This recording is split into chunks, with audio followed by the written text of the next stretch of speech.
In New York in the 1980s, the emergence of crack cocaine brought a new wave of violence. Drug dealers robbed and killed as they scrambled for power. Ordinary citizens were victimized. Even children were not immune. The FBI joined forces with the New York City police to take back the streets.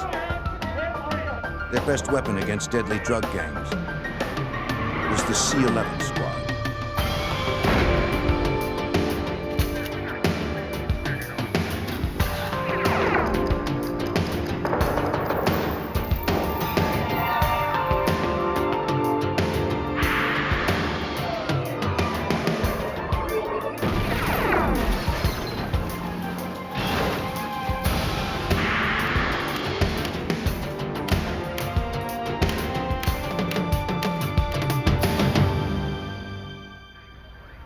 New York City is no stranger to gang violence.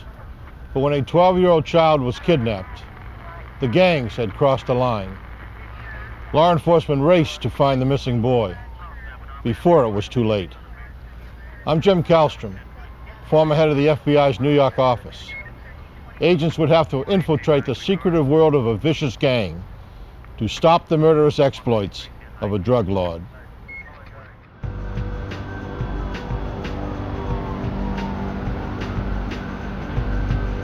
In the 1980s, crack cocaine invaded the Harlem section of New York, as it did many urban areas in America.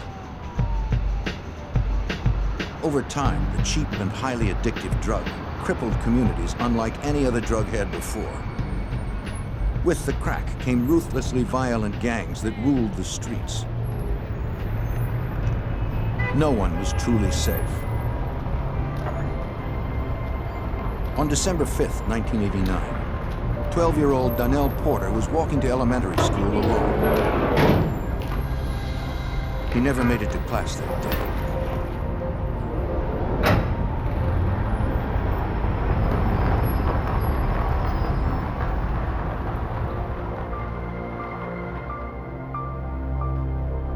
When he didn't arrive home after school, his family worried. They hadn't been able to find him in the neighborhood. At 9 p.m., Donnell's sister received a phone call. Yeah. A man on the other end said Donnell had been kidnapped. He wanted $500,000 or the boy would be killed. Inside the men's bathroom. The sister said the family didn't have that kind of money. It didn't matter to the caller. Yeah. He warned them not to contact police, then instructed them to go to a restaurant at 125th and Broadway. Behind a trash can in the restroom, they'd find something that would prove he was serious. You got it?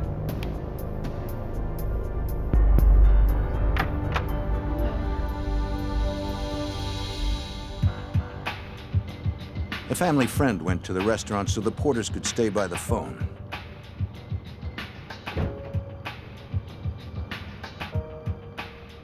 He didn't know if it was a setup.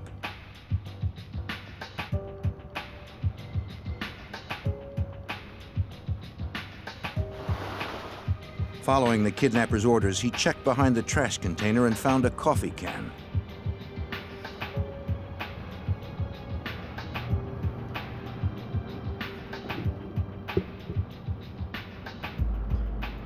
Inside were 2 rings, an audio cassette, and a child's severed finger.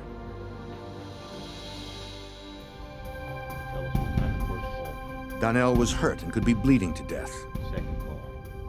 Despite being warned not to, the family called the New York City police. Following you, looking at you, nobody standing around. The family told investigators what they knew. Detectives inspected the evidence.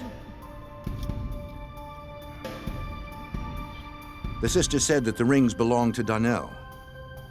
They'd been given to the boy by his older brother. On the tape, a recorded plea for help was definitely Donnell's voice. The family told detectives about a second call in which the kidnapper had lowered his ransom to $350,000. It was still far beyond their means. They said they didn't know why they were targeted for such a high ransom. But detectives knew what the family wouldn't say. So you came straight back. The victim's older brother, Richard Porter, was a major crack cocaine dealer in the area. Police believe the kidnapping was related to his drug empire. NYPD contacted the New York FBI's reactive squad for assistance.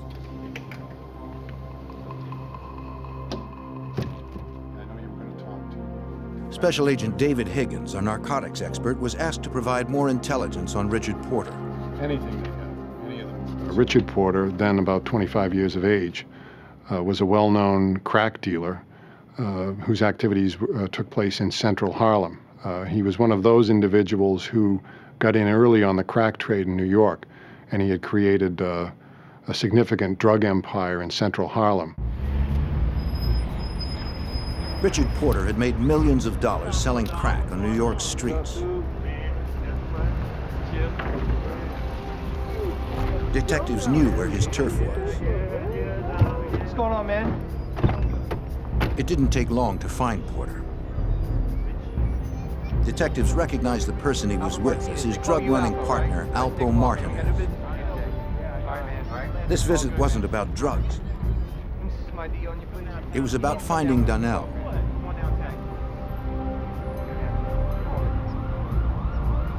Porter agreed to come to the station for an interview, though he said he didn't know how he could help.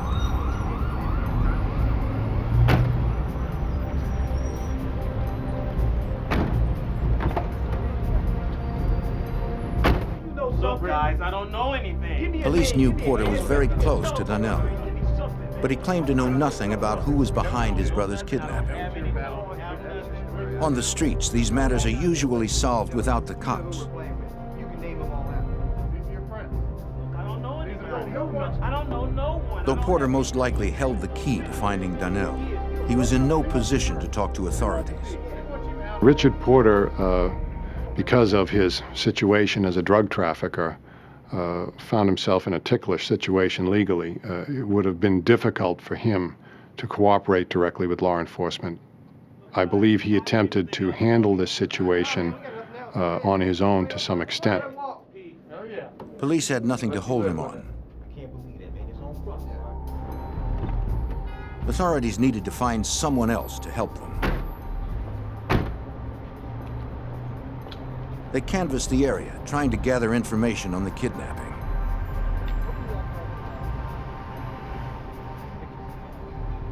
In such a close-knit neighborhood, someone had to have heard something about Donnell. But residents were too afraid to talk. Harlem's violent gangs had a stranglehold on the community.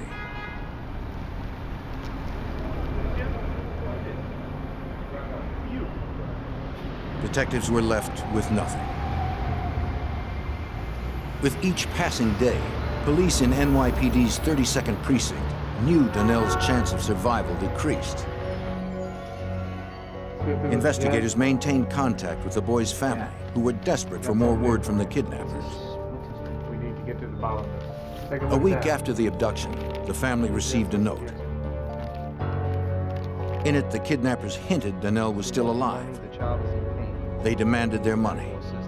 We gotta do something genetic. But no more ransom calls came. With no clues to the boy's whereabouts and no one talking, police had reached a dead end. They somehow needed to pressure Richard Porter into We gotta cooperating, get him back in here. or hope he would pay the ransom to get Donnell back. Then, on January 4th, 1990, a month after Donnell's abduction, the body of his brother, drug kingpin Richard Porter, was found in a Bronx park.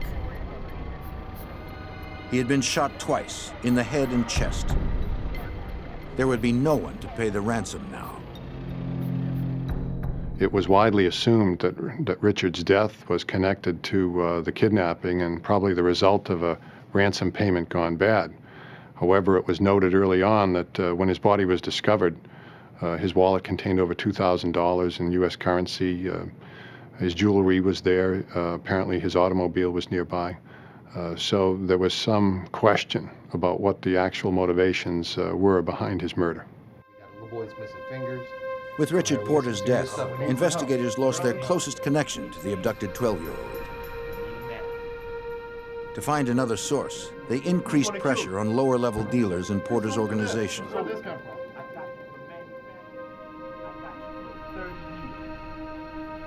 Facing drug charges, they were offered leniency in exchange for information. Some said Porter's partner, Alpo Martinez, could be involved. Playing us. Others claimed an infamous Harlem gang called the Preacher Crew might be. Come on, But that's none your name, offered man. direct leads to the crime. 3 weeks later, a boy's body was recovered in the same Bronx park where Richard Porter was found. His family identified the body of Donnell Porter.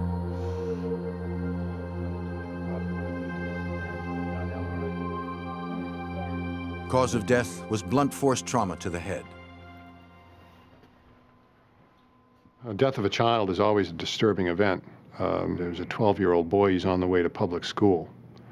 He's kidnapped, tortured.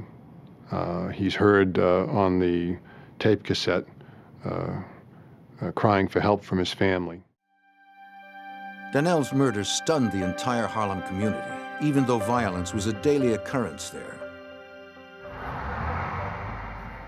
At the time, Sergeant James Marr worked NYPD's notorious 32nd Precinct, where Donnell lived.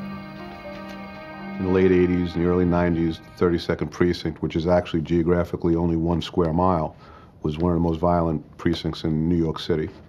They averaged in the area of the upper 60s to low 70s of homicides a year, and added on to that were shootings, several hundred shootings, that the people didn't die. In response to the increased violence in the city, a task force called the C-11 Squad had been formed at the FBI's New York field office. Detectives from the 32nd Precinct and FBI agents were assigned to the squad.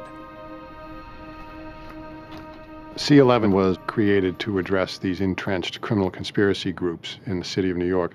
The locals brought their knowledge of the streets, the knowledge of the subjects involved to the table. The federal agents brought along with them the access to the federal courts, which included the access to the federal sentencing guidelines in the United States Attorney's Office. After the murder of Donnell Porter, they knew they had to take back the streets. C-11 would first go after Alpo Martinez, Richard Porter's partner. The problem is here, we haven't If their identified the partnership other had members of the unraveled, crew yet. he would have had the most to gain from extorting Richard Porter and killing him. We're still working on some surveillance. A year earlier, a warrant had been sworn out for his arrest on drug charges. But when Martinez couldn't be found, federal prosecutors had to drop the warrant. In police computers, the C-11 squad flagged the names of known associates of Alpo Martinez. If any were arrested, they would be notified.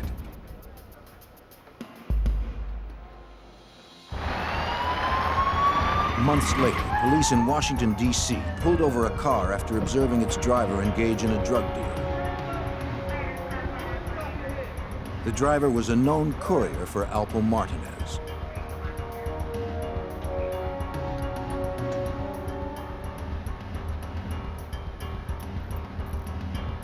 Police found a large amount of crack and thousands of dollars in his car. Noting the flag on his record from New York, D.C. authorities would contact the C-11 squad. After the courier was sentenced to 20 years to life on drug charges, C-11 agents had him transported to New York for an interview. I want some information about him because we want... An agent explained that under federal law, his sentence could be reviewed if he cooperated with authorities. You're just making this difficult on yourself. Where does he... All I know... He told what he knew about Martinez and Porter's East Coast drug operation. Drugs would be distributed both in New York City by Richard Porter and in Washington, D.C. by Alpo Martinez. While in Washington, D.C., Martinez allied himself with individuals that he found to be strong on the street, if you will, in order to protect his drug operation in Washington, D.C. And it was not unusual for literally sea bags worth of U.S. currency to be shipped out of Northern Virginia and Washington, D.C. up into the Porter neighborhood at 132nd and 7th Avenue in New York City. It was enough for a renewed arrest warrant on Alpo Martinez. Agents canvassed the neighborhood, talking to people who knew Martinez.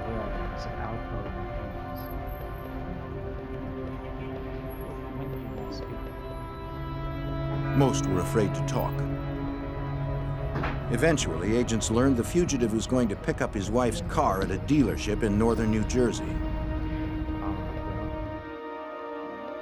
Undercover agents staked out the dealership. They didn't know if Martinez would show up, but they knew he liked fast cars.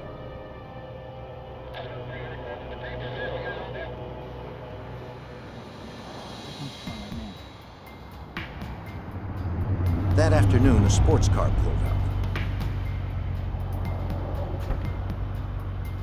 They watched a passenger get out, but it wasn't Martinez. There he goes. He's going over to the building. I'm coming over. Agents couldn't tell if the fugitive was driving. Can you see him? They had to risk a closer look. If they could arrest Martinez, it might help solve the murders of Richard Porter and his 12-year-old brother, Donnell. An agent visually identified Martinez as the driver. He radioed a go-ahead signal. But before the arrest team could respond, Martinez spun away. Agents gave chase, but the fugitive disappeared into heavy traffic. With Alpo Martinez still a fugitive, the abduction and murder of 12-year-old Donnell Porter remained unsolved. The abduction and murder of 12-year-old Donnell Porter showed that Harlem's drug violence was out of control. The FBI's C-11 squad knew the murder was connected to the boy's brother, crack dealer Richard Porter. But Porter himself had been killed.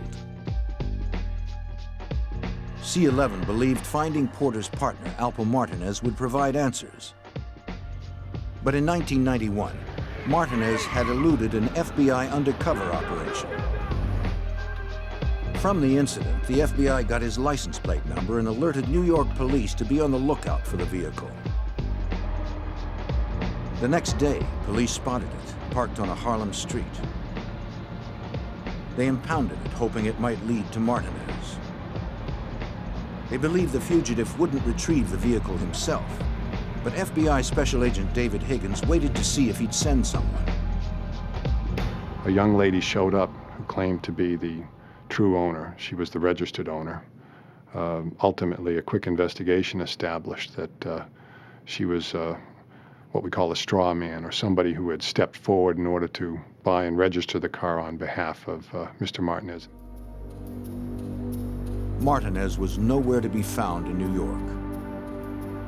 Acting on a tip that he had traveled to Washington, D.C., agents set up surveillance at the D.C. home of the fugitive's ex-wife.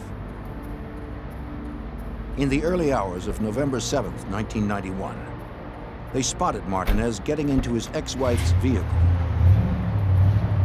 This time, he wasn't driving. As they pulled out, the FBI made their move.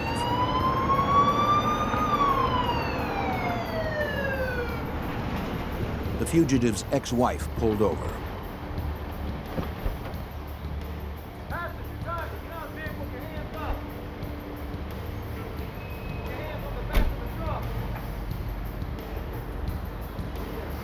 The cocaine in his possession helped cement the case against one of the biggest drug traffickers on the East Coast.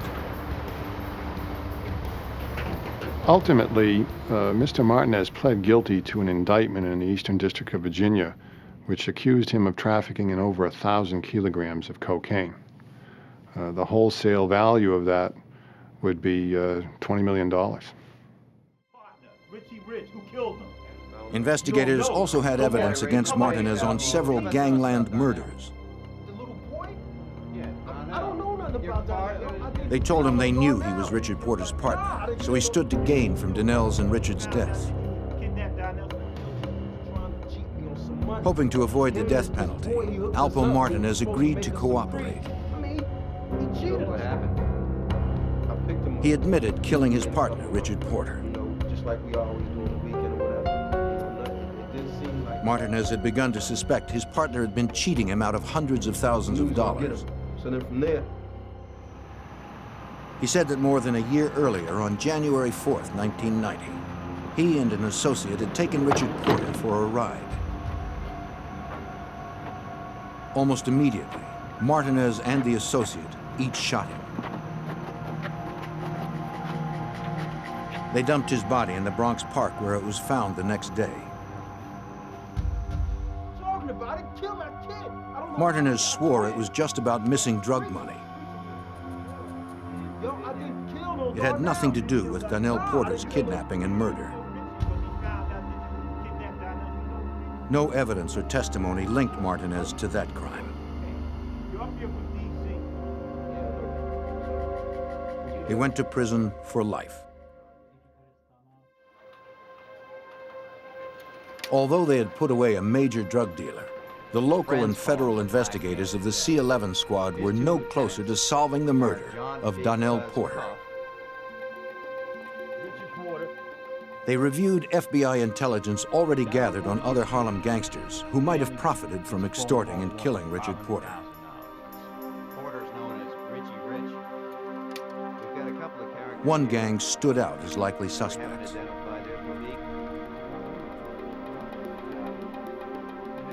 They were known as the Preacher Crew.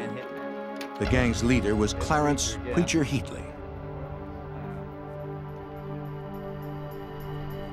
FBI Special Agent Joe Walsh, formerly of the C-11 squad, knew the Preacher and his crew were well entrenched and very dangerous. Preacher Crew was the established crew in the neighborhood, for a long time. Preacher had been kicking around the streets of Harlem since the early 70s, and everybody knew him by his nickname, the Black Hand of Death, and everybody was deathly afraid of him. NYPD Sergeant James Marr of the C-11 squad learned the Preacher had a reputation for violence. But the gangster was an elusive figure in Harlem. You could walk up to anybody in the 32nd precinct, no matter how church-going they are, no matter whether they're businessmen or local drug dealers, they all have a Preacher story. They all know who Preacher is. Ask any of them to describe Preacher to you, or a majority of them, they're not going to be able to. Because this guy was an infamous legend in Harlem. The players in Harlem's drug underworld had carved up the area into zones.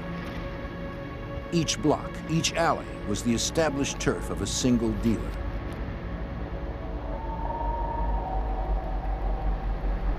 Most dealers respected the boundaries.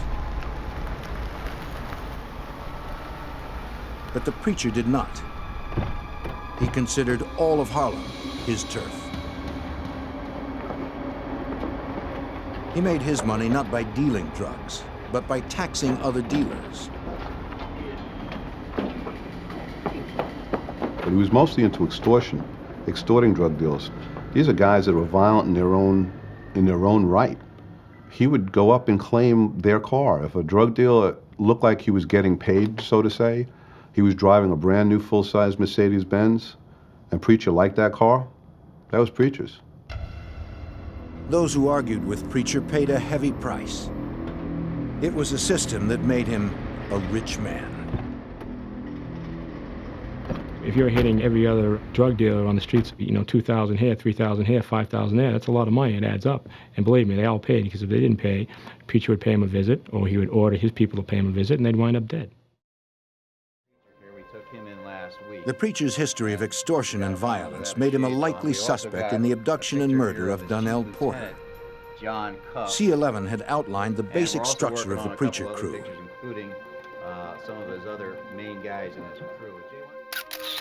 The Preacher's main lieutenant was a man named John Cuff. He was a particularly dangerous criminal, according to C-11's detective Vinnie Flynn. John Cuff was an ex-New York City housing cop. As a cop, he provided protection and bodyguard work for Preacher.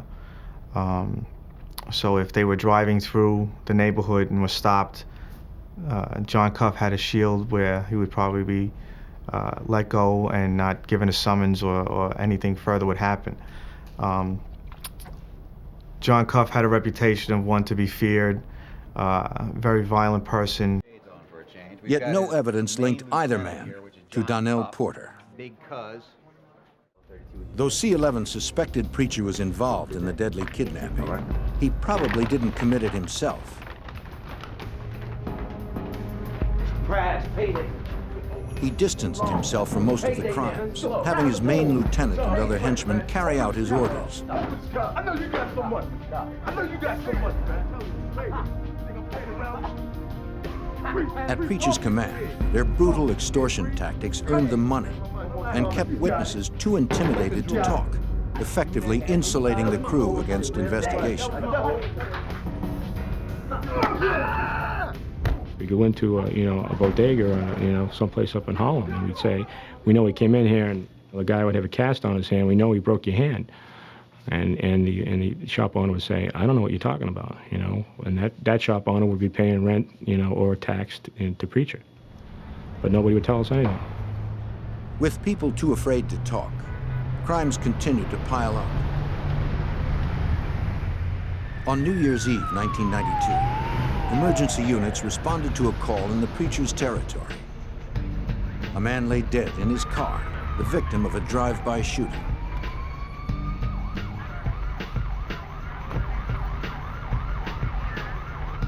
His family survived the harrowing ordeal. They described how the killers pulled up next to them on the street and opened fire.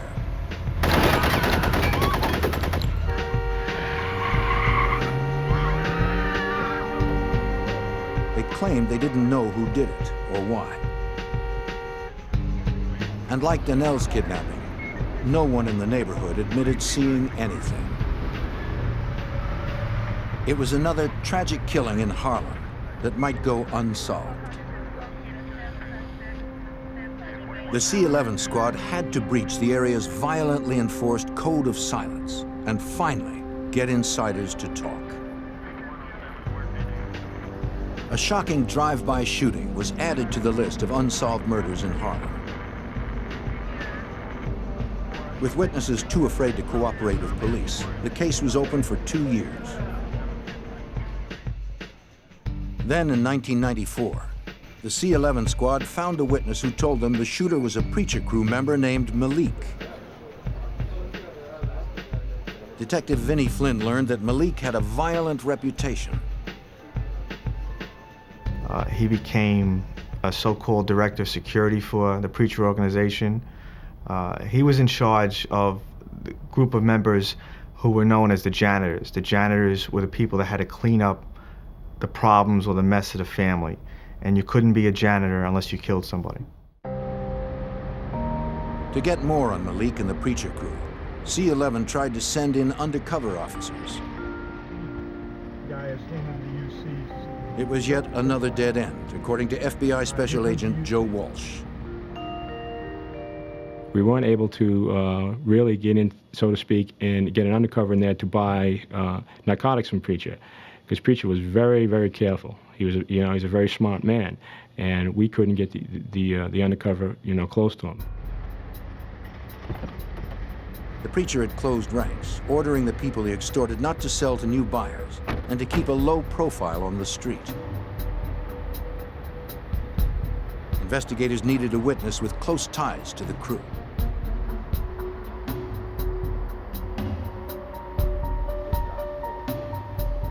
They distributed business cards, hoping one would find its way to an insider willing to talk.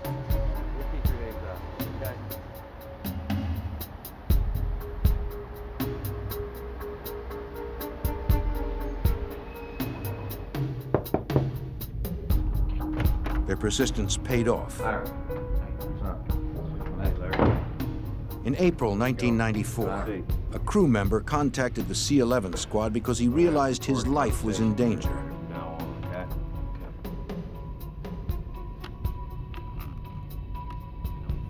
He said the preacher had started going after his own crew members. Preacher had killed 2 of the informant's partners.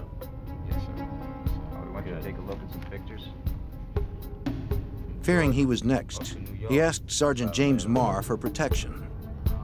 It was a stone-cold killer himself who became an informant that was so fearful of Preacher and of being killed like his partners had that he came to me, that he came to us, that he gave us information on specific crimes, that he talked about crimes that had been unsolved for years. Investigators were frustrated that the informant knew nothing of 12-year-old Donnell Porter's kidnapping and murder.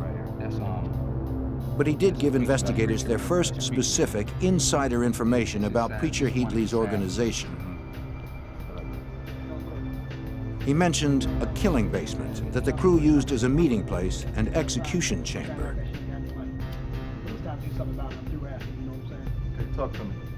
At some meetings, Preacher would call for a vote on the fate of gang members who had fallen out of favor. If the majority voted thumbs down, Preacher ordered a murder. In March 1994, Preacher called for a vote on Malik, the janitor who had done the drive-by shooting. He believed Malik could no longer be trusted.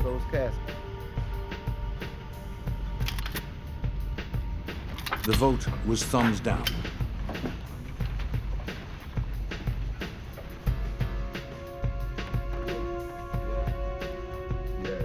Yeah, what's up? Preacher summoned Malik to headquarters. How y'all doing? All right, most love, man. Most love, man. Most love. How you doing? I ain't seen you in a long time. What you been at, man? Most love. Know it, man. How it is. Malik thought he was there to take part in the beating of a crew member that he had had problems with in the past. Jay, I know he's slinging, man. All right? Word. Not realizing he was the real target, Malik was excited when others invited him to the basement.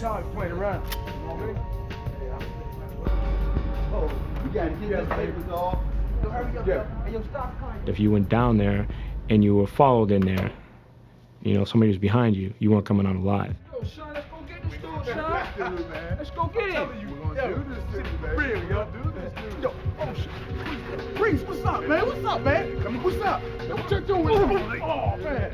Yo, Preacher, man, come on, man. Preacher told Malik he had to die. He was gaining too much influence within the organization. Preacher wouldn't tolerate it. Malik pleaded for his life. But the order had been given. Grab the saw, Sean. Clean him up. At Preacher's command, other janitors used a circular saw to dismember Malik.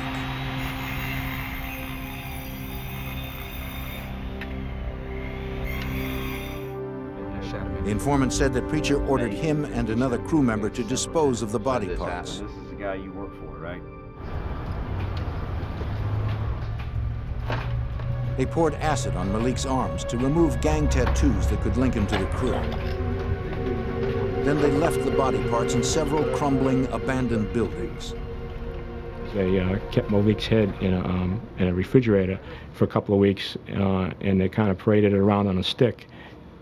You know, that's how Preacher would, keep the fear of God, so to speak, in the younger Turks in his organization. The fear was too much for the informant, though he knew leaving the crew was equivalent to a death sentence. He hoped the C-11 squad could protect him.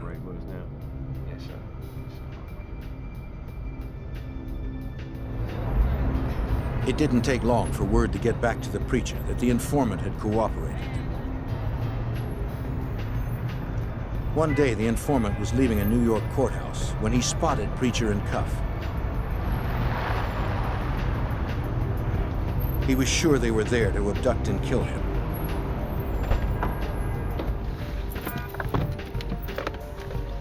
He went to his car and called his C-11 handlers. The informant advised me that his fear that he was going to be killed by the organization, he was going to be abducted, right in the middle of the afternoon in front of the courthouse. The agents of C-11 rushed to stop another murder in the preacher's territory. I'm scared to death. A former member of the preacher crew feared the gang was out to kill him for cooperating with authorities.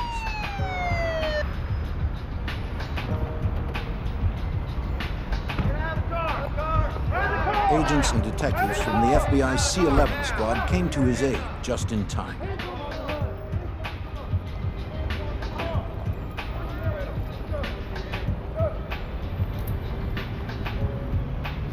They arrested Maine Lieutenant John Cuff and the crew leader himself, Clarence Preacher Heatley.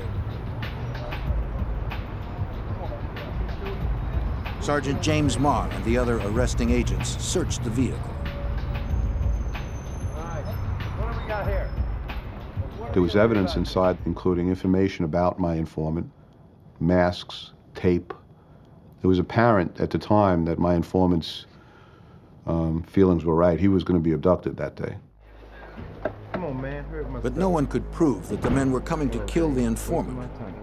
20 minutes, all it took. I told you. The preacher and Cuff were released. Come on, man. I got things to do, man. Hurry up. The incident brought the C-11 squad's investigation of the crew into the open. 20 minutes, all it took. Have a nice day. Nice day, officer. That's when it became apparent that they were being investigated by the FBI. I mean, here's this detective that they know from the 3-2, that when he does make an arrest, makes arrests with FBI agents. It became apparent to Cuff and Preacher that the FBI was breathing down their neck.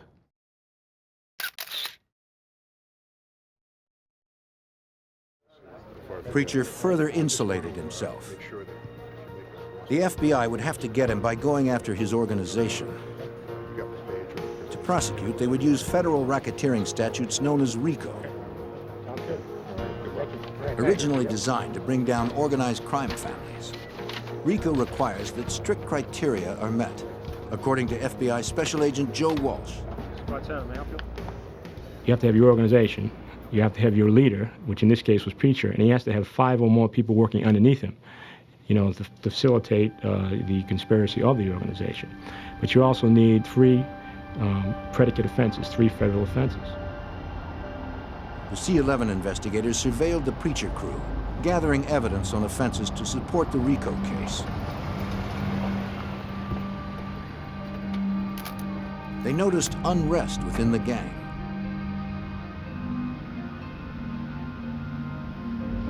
It seemed the pressure of C-11's investigation was getting to the Preacher. From an informant, agents learned he even ordered the murder of his Maine lieutenant, John Cuff. Agents were obligated to warn Cuff of the hit.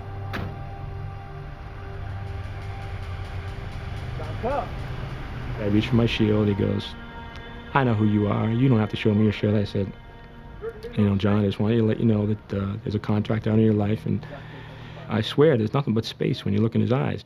And he goes, "Everybody wants me dead." Coming in, man. Come on, man. Cuff was undaunted by the threat. Though the Preacher was tightening his grip on his men, investigators still needed to get evidence of the crimes the crew committed to support the racketeering organization.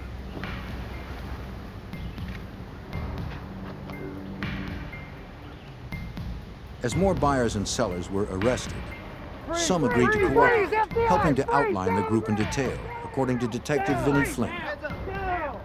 We obtained informants through narcotics investigations, arrests made by the 3-2 precinct and the 3-2 detective squad, through information they developed and informants they developed.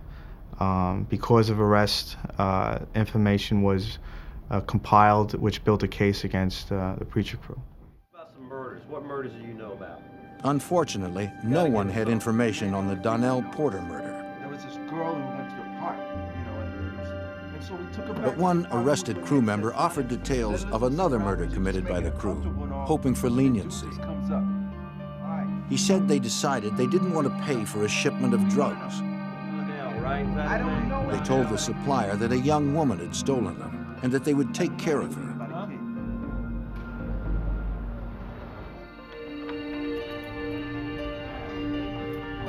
She was a single mother who sometimes worked as a courier for the crew. So, did you see them black? They brought her to a Harlem apartment, telling her they wanted her to hear a record they had produced. Look it up.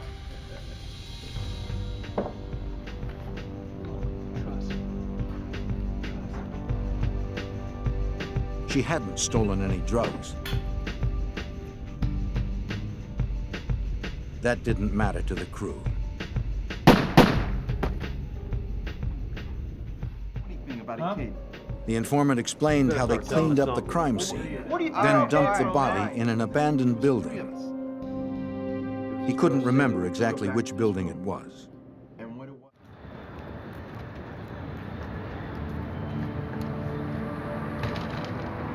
In August 1996, after more than 5 years of meticulous investigation, the U.S. Attorney's Office of the Southern District of New York decided they had enough for indictments and arrests on federal RICO charges. The first indictment was against Clarence Preacher Heatley and John Cuff. The indictment was kept sealed. If word got out to the preacher, he might disappear forever. Investigators staked out Preacher's Harlem headquarters. They hoped news of the indictments hadn't been leaked, and that if they found him, they could arrest him without a fight.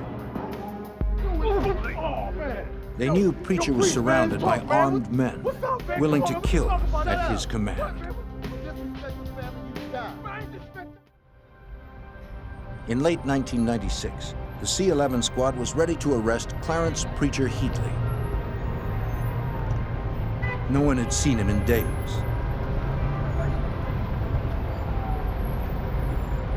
On August 12th, he emerged from his headquarters building.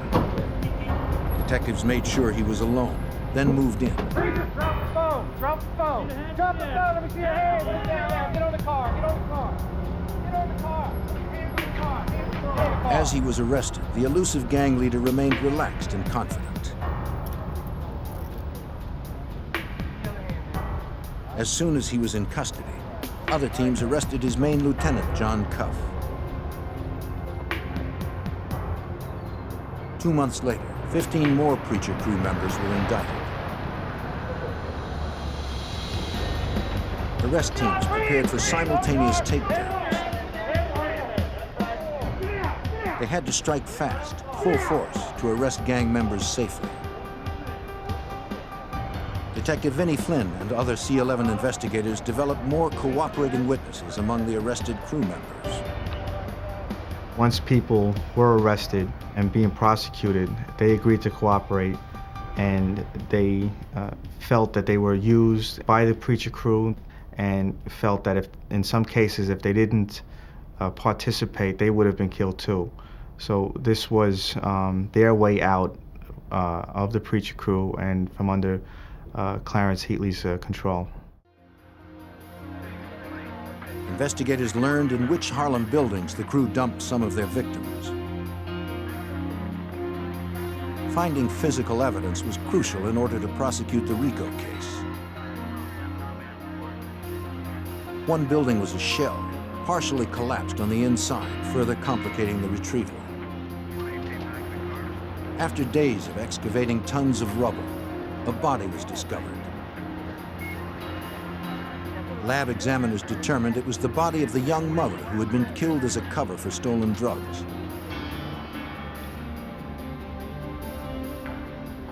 She had been shot in an apartment in an adjacent building.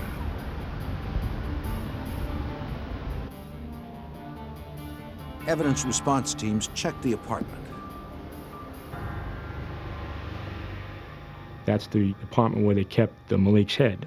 And in the refrigerator, there was a lot of blood still left in the apartment. And inside the refrigerator, there was Malik's blood from where they kept his head. They were able to trace that at the lab. Malik and several others had been killed in the basement of the Preacher's headquarters. Crime scene technicians processed the basement. Arrested crew members said Preacher had them scrub the place with boric acid after each killing. Most of the basement was clean. Oh, yeah. Yeah, there you go, right there. But technicians were able to recover traces of blood on the windows and on the saw blade that had been used to dismember Malik. But the investigation was not over. The abduction and murder of young Donnell Porter was still unsolved. Come on in, gentlemen. Have a seat.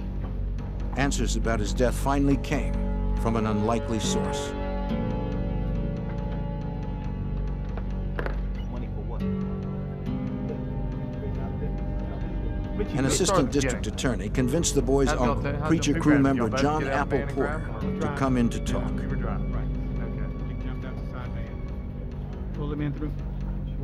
He was one of the crew's main players left on the street and had been labeled a snitch.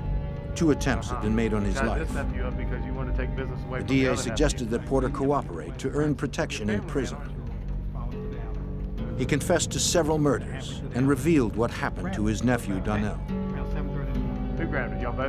According to Sergeant James Marr, the kidnapping was prompted by jealousy and greed. The underlying factor with Johnny Porter, Johnny Apples, with the kidnapping was when he came home from prison, Richie Porter, his nephew, was this big Harlem drug dealer. He was getting paid. Richie Porter used to wear a lot of gold, used to really like flashy cars. He was making a lot of money, and he wasn't giving any to Johnny Porter. And Johnny Porter felt he was owed this, and he decided to take it. And the way he took it is he snatched the kid. Porter said the preacher agreed to the kidnapping. He sent one of his janitors, Malik, to help. They believed Richard Porter would pay anything to get his brother back.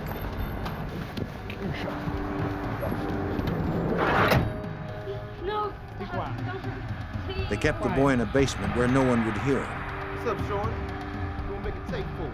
They cut off his finger and recorded the boy's pleas for help to prove to his family they were serious.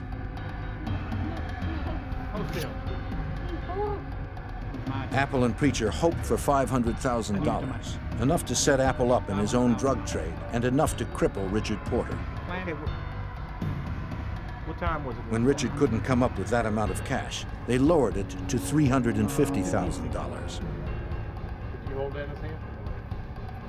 Then the unexpected happened. Preacher and Apple learned that Richard Porter was murdered. There'd be no ransom. You sure about that? Make the call. Preacher Heatley later told Special Agent Joe Walsh about his decision.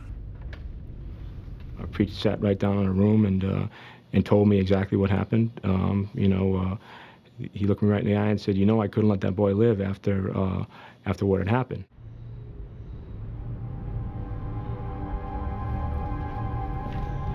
Yeah. John Porter insisted that it was Malik who actually did the killing. Malik was later killed and dismembered at the preacher's command.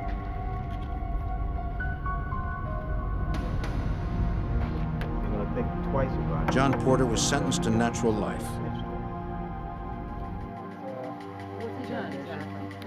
Because of the evidence collected by the C-11 squad, each member of the preacher crew went to prison. Their leader, Clarence Preacher Heatley, pled guilty to federal racketeering charges that included drug trafficking, assault, and murder. He was sentenced to life with no chance of parole. He and his crew will never again terrorize the streets of Harlem. It's estimated that they're responsible for approximately 45 murders that we're aware of. Numerous robberies. If you add the extortion in, these people were a decade-long or better crime wave in themselves. They were just amazing, the devastation that they caused in these communities. That changed when the C-11 squad dismantled the preacher crew forever. Since the case was closed, Harlem has seen a rebirth.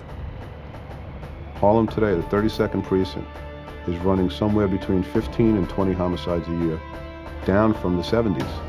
down from 70 a year in the late 80s during the crack cocaine binge. I think we accomplished quite a bit with this case.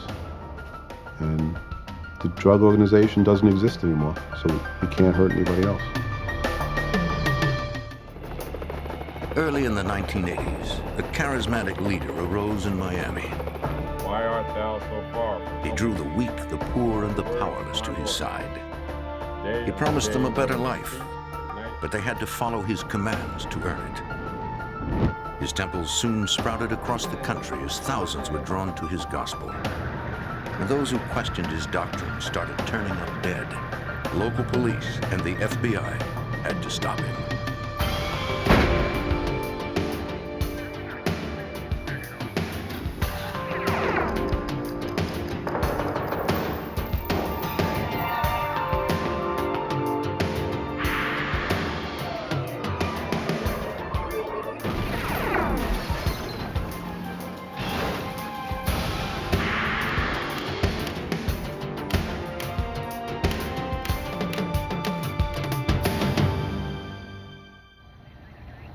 In Miami, the discovery of a mutilated body sent investigators on the trail of a deadly cult. But agents found a wall of silence around the cult's members. Potential witnesses, terrified of reprisals, refused to talk. I'm Jim Kallstrom, former head of the FBI's New York office. It would take a massive operation involving 120 agents in 7 cities to bring down a deranged fanatic who believed he was God.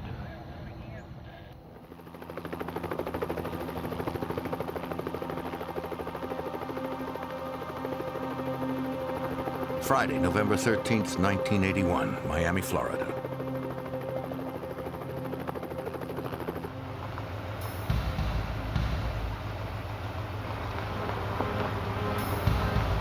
On the outskirts of the city, a construction foreman was checking his work site.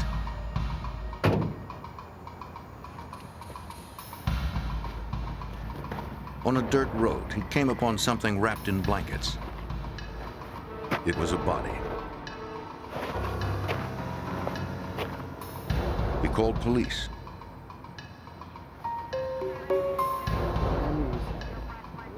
Detectives from Miami-Dade responded.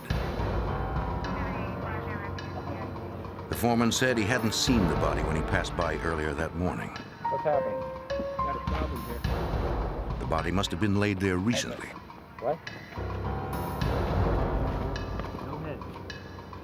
Not yet. The detectives inspected the remains. It was an African-American male. He had been decapitated. Detectives found only a set of keys on the victim. There was no wallet or identification. No, we just...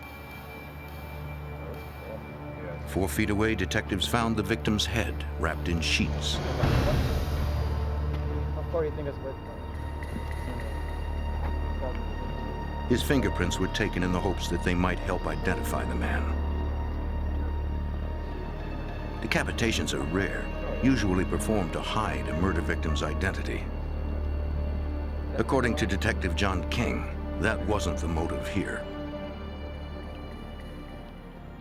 There was no attempt to hide or prevent identification because they left the head actually on the scene.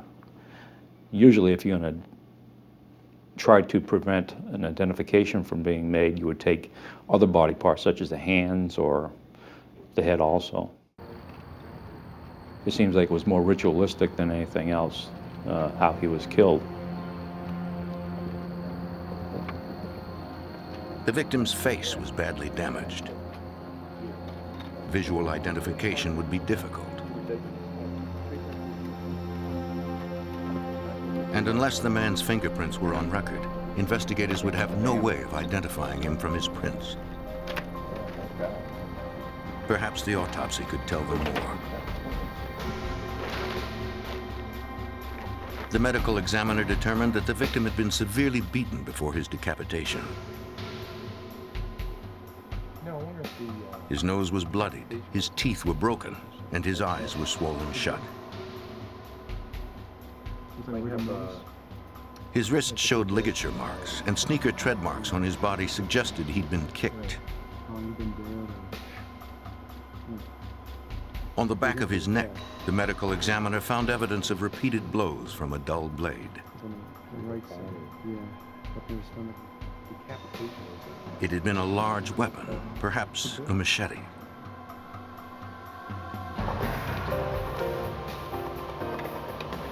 Comparing the victim's fingerprints wouldn't be easy. In 1981, the database wasn't computerized. Features of the print had to be compared manually against thousands in arrest files. Eventually, one investigator hit the mark. The victim's name was Aston Green, age 25. All right. He had been arrested a month earlier for a misdemeanor driving charge in Fort Lauderdale. Yeah, we got a match. They found no history of violent crime. 5'10".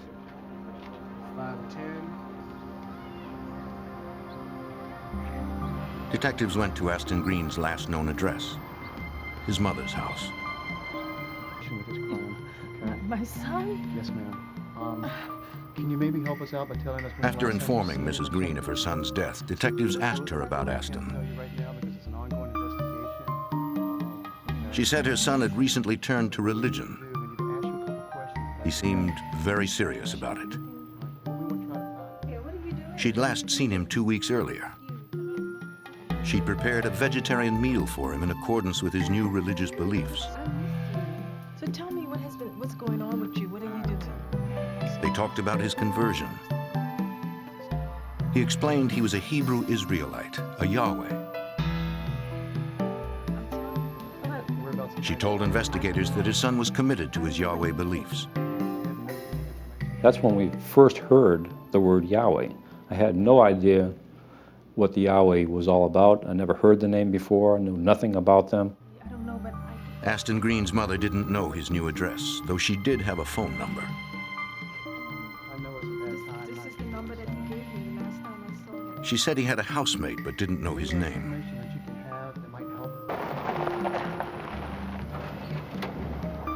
From the phone number, detectives determined Green's new address, about 12 miles from downtown Miami.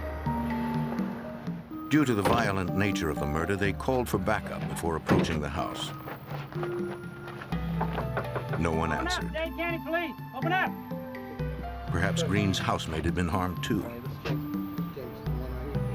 Detectives decided to enter the house. The key they found in Green's pocket fit the lock. Dade County Police! We entered the house thinking that hopefully we wouldn't find any other bodies, but we went in to check it out. We found a number of items of a religious nature, textbooks, workbooks, a lot of literature. It turned out that it was from the Hebrew Israelite religion. There was no sign of the housemate.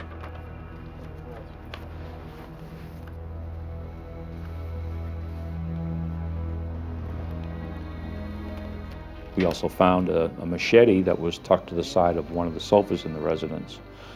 We immediately became interested in the machete because that could be a weapon to decapitate somebody. The machete appeared to be clean.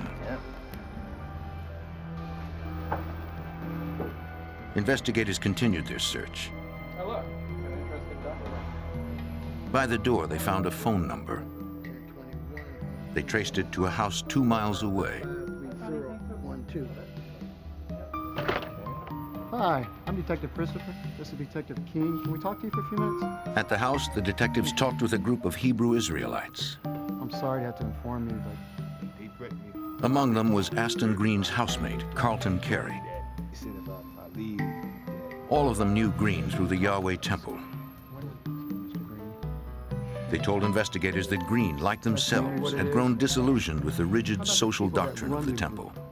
can you tell me something about I seen him in the temple, but I don't. To them, adherence to the temple's leader was at too high a price.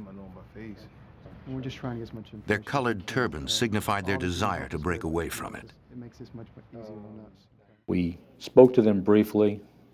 We got a little bit of background information on the temple and what it was all about, and we asked them to respond to the homicide office so that we could take statements and in-depth interviews with them about what happened and what they knew. Several suggested that the killers were probably zealous members of the Yahweh Temple who wanted to silence those who questioned the doctrine. Most were afraid to say more, especially to police. They were already branded dissenters. They feared any further disobedience could be punished by death.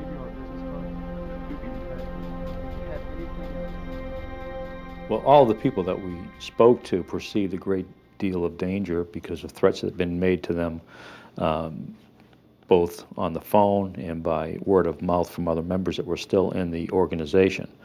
They were concerned for their safety, and the death of Aston Green certainly confirmed this. The next day, Green's housemates came to the police station to talk. Despite the threat, Carlton Carey and his wife wanted to help. His wife was interviewed in a separate room at the station. Carey said that he and Green had embraced the temple until recently, when its leader, Hulon Mitchell, started calling himself the true Messiah. The charismatic leader of the temple, Hulon Mitchell, believed that blacks were descended from the lost Hebrew tribe of Judah. As followers of Mitchell, members abandoned their given names. They took a biblical first name and adopted the last name of Israel. Mitchell did not allow dissent among his followers. Mitchell eventually changed his name to Yahweh ben Yahweh, which means God, Son of God.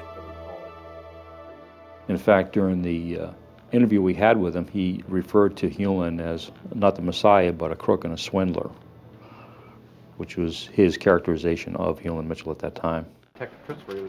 Carey still had reservations about talking to police. Detectives offered to escort him home. Gentlemen, a ride home? Fine. All right. He declined, opting to leave with his wife alone. When they left the homicide office that night, they didn't want to be escorted because any police being with them would be further attraction to anybody that saw them, and they were concerned about being seen with anybody. They didn't want us to escort them home.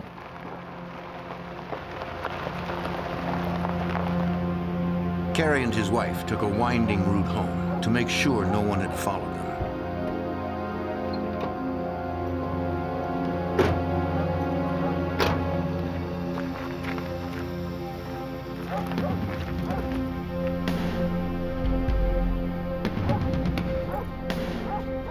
They never suspected someone to be waiting inside.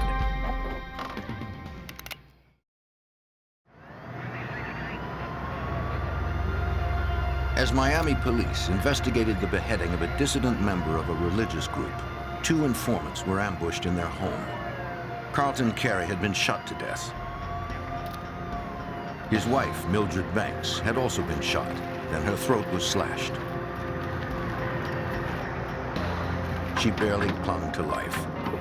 Like the beheading victim, the 2 were dissident members of the Hebrew Israelites. At the scene, police found a bloodied machete. Detective John King believed a similar weapon had been used in the earlier beheading.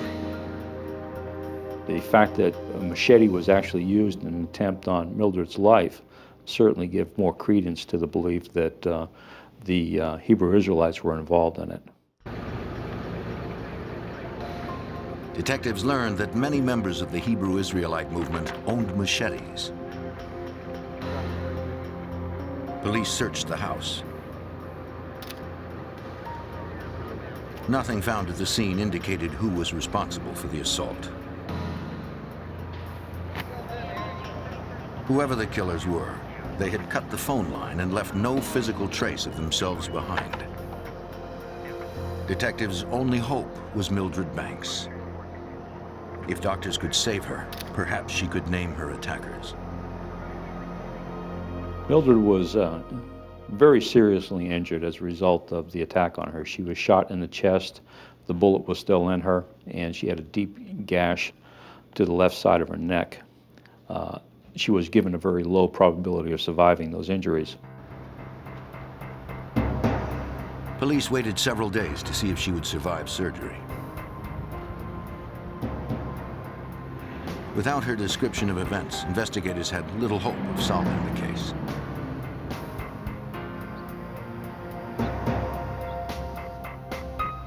Mildred Banks pulled through.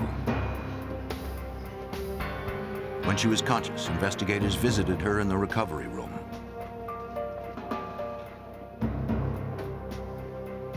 Though critically wounded, she was able to answer questions from the police. She said that she and her husband had driven by their house several times to be sure no one had followed them. They saw no one, so they went inside.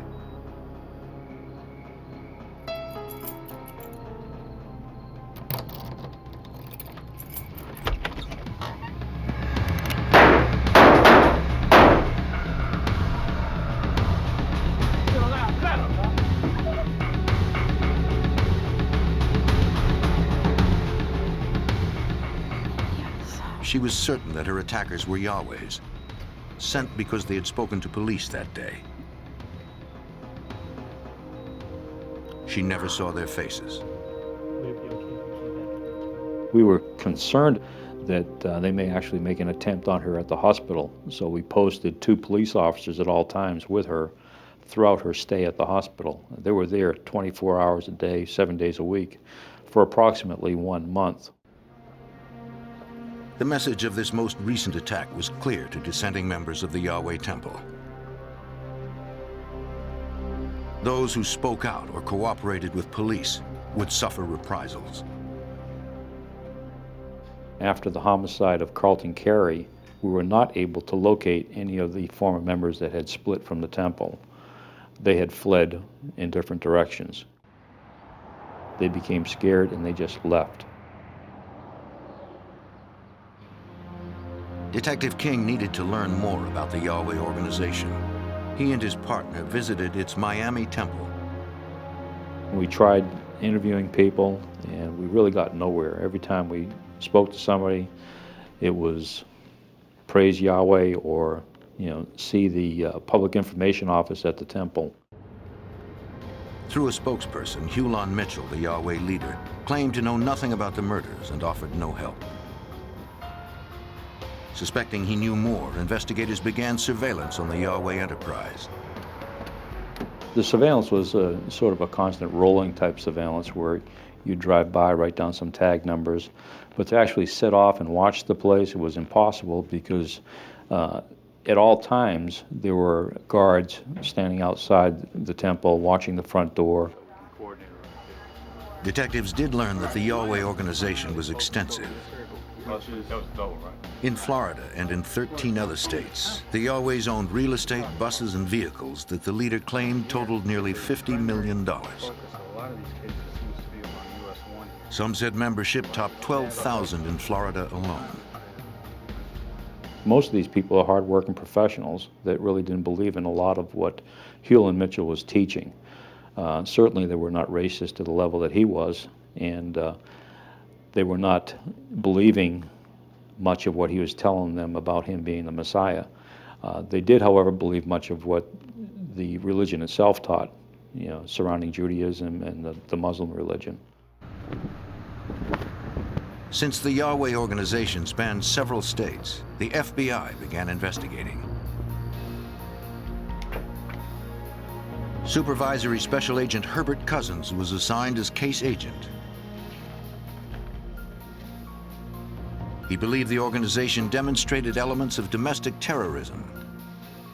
Domestic terrorism investigations are conducted in a group of individuals who engage in criminal activities to further their social or political goal. Local and federal investigators looked deeper into the organization. kept thou so far from helping me?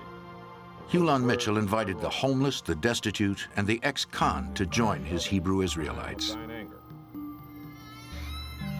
The Lord shall swallow them up. The request of his People lips with no job or family found a place to belong, receiving food, shelter, and employment. for the Son. This kindness didn't reflect Mitchell's underlying mission. From the earth. And their seed He taught that blacks, as the true Jewish people, had a crucial role. they intended evil against thee. He told his followers that their duty was to bring about heaven on earth by destroying the white oppressors. To his most avid followers, Yahweh ben Yahweh was the Messiah, and everything they had belonged to him, including their labor. Their words to the end of the world. To raise revenue, the Yahwehs manufactured and packaged their own hair care products, tonics, beverages, t-shirts, wine, and more. The merchandise was shipped to his network of temples all over the country.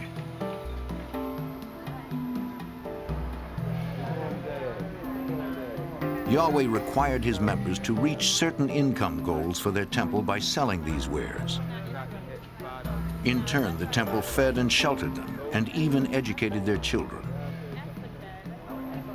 Despite the allegations of violence and his thinly veiled message of hate, Mitchell's temple continued to prosper and spread.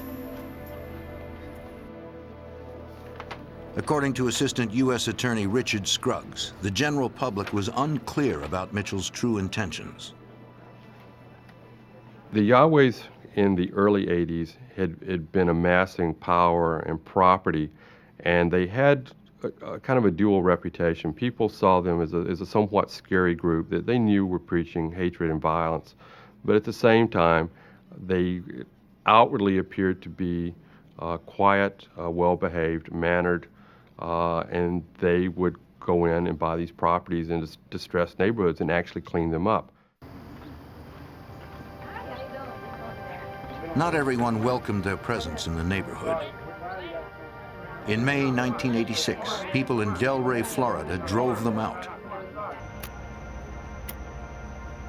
At around 2 a.m. the same night, the neighborhood was firebombed. The fire destroyed the entire block and injured 1 adult and 3 children, including a 9-month-old infant.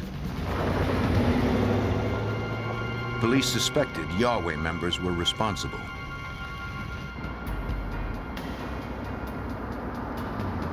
One officer recalled an incident that happened in the area about an hour before the bombing. While cruising the neighborhood, he spotted some men dressed in black standing near a van. The area reeked of gasoline. The men seemed suspicious, but they weren't doing anything illegal. They claimed they were having engine trouble. He took down the license plate number and left.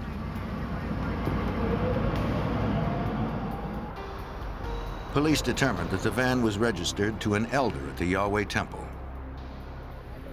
Hulan Mitchell denied any involvement in the firebombing attack.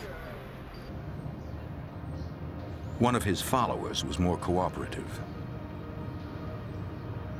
We were able to develop an informant who actually walked into the FBI, who provided information regarding the group. The informant confirmed investigators' suspicions that Mitchell's henchmen were responsible for the firebombing. But he had no direct evidence. He then gave agents information about another crime. He confessed that he had participated in the slaying of Aston Green, the man found beheaded on a dirt road. He said that the dead man had been considered a threat since he openly questioned Hulan Mitchell's authority. Green was abducted from the temple and severely beaten. All right, head back to the van. Get back to the second. The informant drove him there, and another member carried out Mitchell's order to behead him.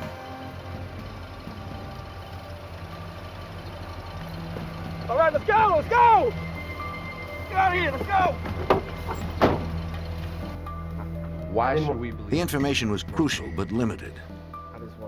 Investigators still had no physical evidence tying Hulan Mitchell to Green's murder. Authorities would have to carefully build trust among the ex-members.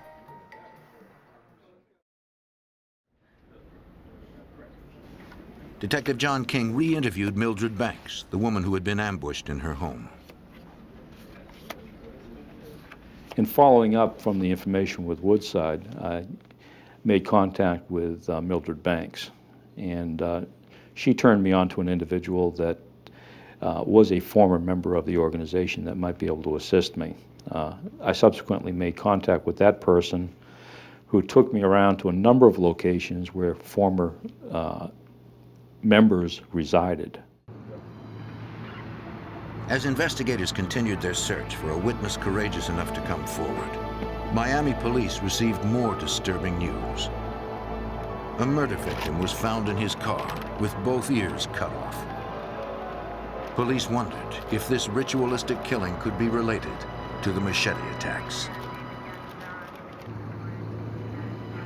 In September of 1986, as FBI and Miami police investigated the leader of the Yahwehs, Hulan Mitchell, police responded to another bizarre murder.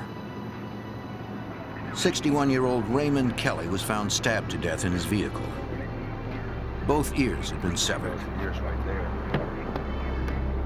One was recovered at the scene. Police believed the killer took the other. Metro-Dade Homicide Lieutenant Rex Remley's squad worked the case. In the Dade County area, we had experienced a number of cases in which victims had been murdered and there was an ear missing. In several of those cases, it appeared that it may be the same perpetrator that had committed the crime. To investigators, it looked as if Kelly had been drinking just prior to his death. Detectives collected several sets of prints from the vehicle. But what investigators found missing from the car held greater importance. According to the victim's wife, he always kept a .38 revolver in his glove compartment. Now it was gone.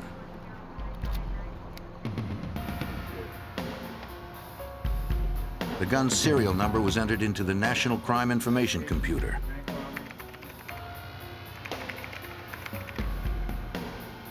If the gun turned up anywhere in the country, Miami-Dade police would be notified. Weeks later, police in Opelika, a suburb of Miami, responded to emergency calls from residents of an apartment complex. It was an apartment complex that had recently been taken under siege, for lack of a better term, by the Yahwehs. Tenants who lived there called it the Dirt Road Apartments. A low-income housing project, some local residents considered it an eyesore. Many were delighted when the Yahweh leader Hulan Mitchell bought the property. Dirt Road residents were not. Unfortunately for the residents, their idea of taking the building over was to actually move the residents out. And sometimes, according to the residents, that was by force, where the Yahwehs would actually come into their apartments and remove furniture and belongings while the people objected but had no real way to stop these individuals. The Yahweh's strong-arm eviction efforts made the TV news. One resident, Anthony Brown, was particularly outspoken. I'm gonna stay here until I get eviction notice. I don't care what they say. I do, because they ain't going in. Just simple as that. He cursed the Yahweh's leader, Hulan Mitchell. Investigators knew that Mitchell didn't tolerate public criticism. Witnesses told police that tensions at the apartments continued after night fell.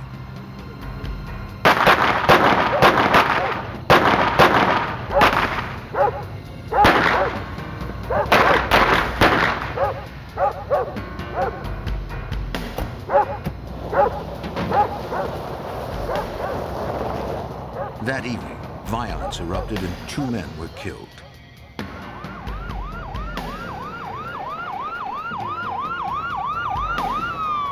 Police responded to the double murder.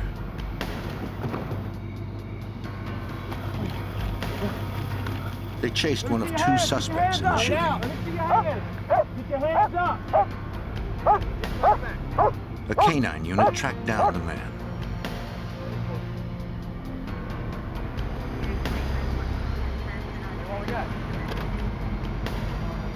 The suspect carried nothing in his pockets except 2 bullets. We got the bullets out of his left pocket. Nearby, police recovered a .38 caliber revolver. It was not the murder weapon. Police cross-checked its serial number in the crime computer but found no match. Your room right here. Just keep an eye on you for this. The suspect was arrested and taken to the Opelika police station. Metro Dade Lieutenant Rex Remley interviewed him there. I was just trying to get his basic information. Was that he had told me that he was Nehemiah Israel, and when I asked him about his age, he told me that he was over 400 years old. So that's the type of individual that I was dealing with. The name he gave was a Yahweh name, and police found Yahweh clothing in the car he had used to flee.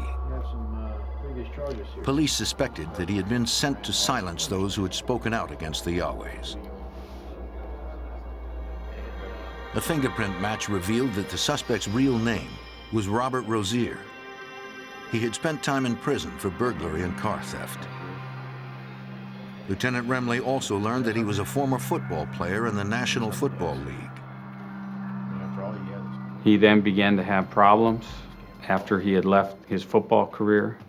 He had a history that went from crimes in Maryland to crimes in San Francisco area to crimes in Dade County. So he had an extensive past. Rozier's arrest marked the first time an active member of Hulan Mitchell's group was caught at a crime scene. Though they could only charge Rozier with loitering and prowling, authorities suspected he was guilty of much more.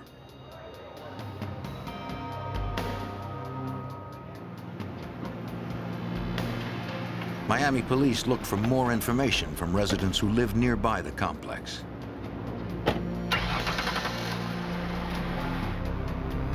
Most residents were reluctant, but several came forward. We were able to determine that Mr. Rozier had in fact been involved in chasing Mr. Brown across the field. He was present, it was our feeling, when the shots were fired where Mr. Brown was killed, and that he had also attempted to flee from the scene. He was charged that morning with the murder of Mr. Brown.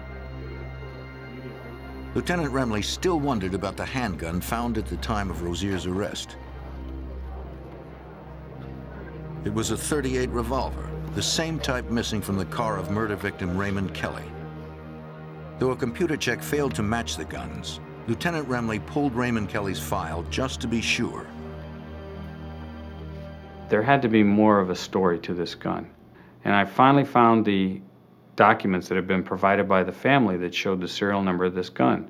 When I checked it, I was amazed to see that it was the exact same gun that we had impounded at Opelika that night. Unfortunately, when the gun had been entered into the computer, one of the digits had been displaced in some way, and therefore when we ran the gun found at the scene of the murder in Opelika, it did not show as being Raymond Kelly's stolen weapon. Robert Rozier was now connected to the murder of Raymond Kelly. Prints lifted from Kelly's vehicle matched Rozier's. His fingerprint was found at another slashed-ear murder as well. Investigators had enough evidence to charge him with 2 slashed-ear murders and the double murder at the Dirt Road Apartments. Rozier found himself facing 4 first-degree murder charges, and very likely, the death penalty.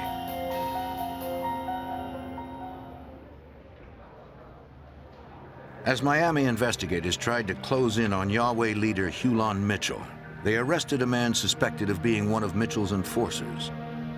Robert Rozier sat behind bars facing 4 capital murder charges. Investigators hoped Rozier would turn on the leader.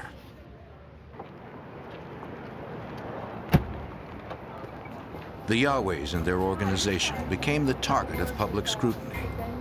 Hulan Mitchell, their leader, refused to meet the press. He stayed hidden behind his followers, who passed out pamphlets explaining that Rozier had been framed. The bad publicity could destroy all that Mitchell had built. He hired a high-priced attorney and public relations expert. It was Mitchell's first step in creating a new image for his organization. Quickly as possible. What the hell do you want? I'm here to help you. Mitchell offered the attorney's legal help to Rozier. Make this mess go away. Rozier quickly realized that the attorney was there to protect the interests of Hulan Mitchell, not Rozier's. Just talk to me. Yeah. But Rozier still refused to turn on the leader of the Yahwehs. Lieutenant Rex Remley recalls that the media attention prompted other insiders to talk. The media brought out different stories about people that had been inside the organization who wanted to speak about what had occurred. And it also brought other people to law enforcement who, for maybe the first time, realized that there was a significant reason at this point that people were being killed, and it was time to come forward and tell what you knew. Right. Investigators got a call from Oklahoma. One of Hulan Mitchell's relatives wanted to talk. She told them she'd witnessed a martial arts expert from New Orleans beaten to death by Yahwehs in 1983. She said Mitchell had ordered the beating. The young man's name was Leonard Dupree. Dupree was killed because Hulan Mitchell believed the man had been disrespectful. He changed his name. Detectives tracked down Dupree's mother in New Orleans. Hello, my name's Rex Remley. She confirmed that Leonard was a martial arts expert and had left home in 1983 to join the Yahwehs. But without a body or other evidence, investigators couldn't arrest Mitchell. While investigators were learning about Hulan Mitchell's dark secrets, he was opening his temple to the public. Water coolers down the hall. Okay. And you're off. To improve its image, Mitchell encouraged the most avid followers to take work in the community at large.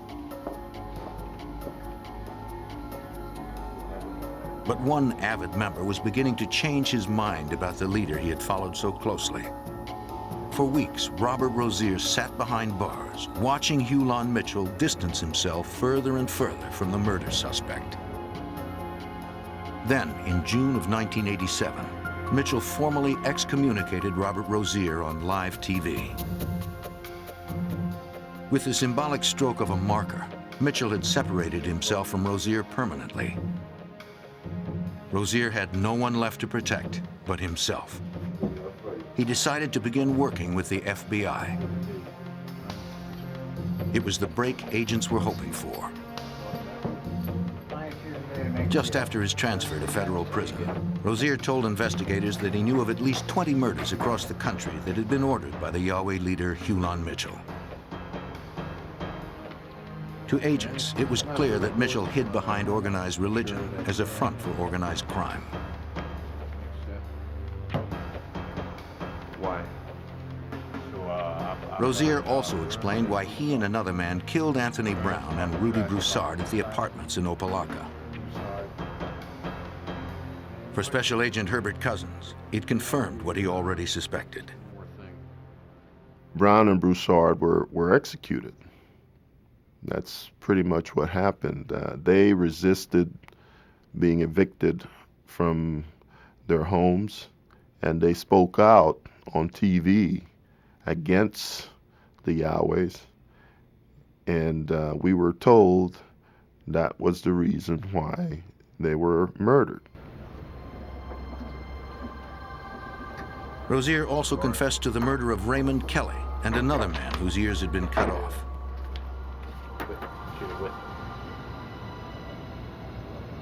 Rozier told agents that the Yahweh leader directed him to kill as many white devils as possible and to return with an ear as proof.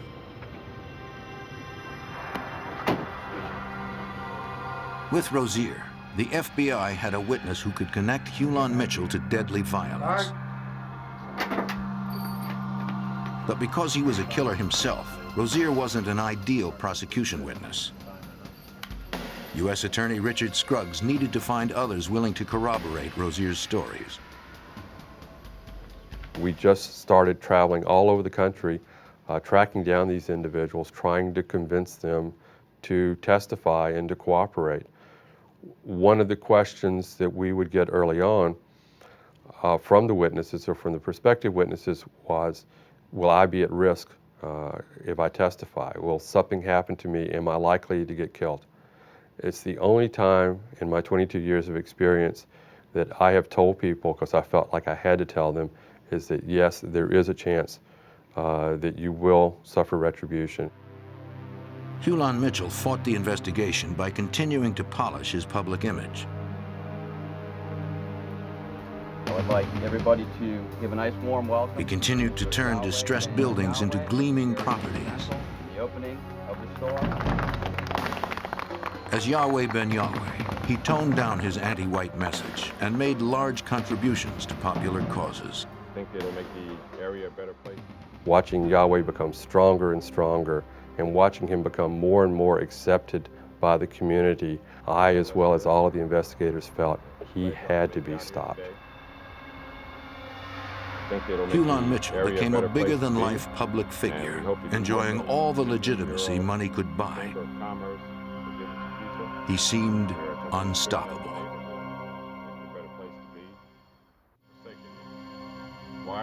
After almost a decade of investigation, the FBI still lacked enough evidence to arrest self-proclaimed Messiah, Hulan Mitchell. Intimidation and murder had silenced most who dared to speak out against him. Assistant U.S. Attorney Richard Scruggs had a difficult time persuading members to overcome their fear. I prayed with people, I begged people, I cajoled people, I urged them to do the moral thing, I urged them to do the ethical thing, I urged them to fight a false religion, and basically used every means I had available to me to convince people to cooperate. Those bold enough to stand up against Hulan Mitchell, the man who called himself the Son of God, were placed under witness protection. Do hereby proclaim Sunday, October 2nd, 1990, as Yahweh Ben Yahweh Day. As Mitchell continued to thwart the investigation privately, publicly, his legitimacy grew as Yahweh Ben Yahweh. He's having photo op sessions with the mayor. The mayor proclaimed Yahweh Ben Yahweh Day, and there are banners on the streets saying, proclaiming Yahweh Ben Yahweh Day. In October 1990, despite his public successes, the FBI filed sealed arrest warrants for him and a dozen of his followers. They were kept secret to allow the FBI a month to plan the arrest. Agents dubbed the plan Operation Jericho. Special Agent Herbert Cousins knew it would be dangerous to take Yahweh Ben Yahweh in Miami, since he was at the height of his popularity there.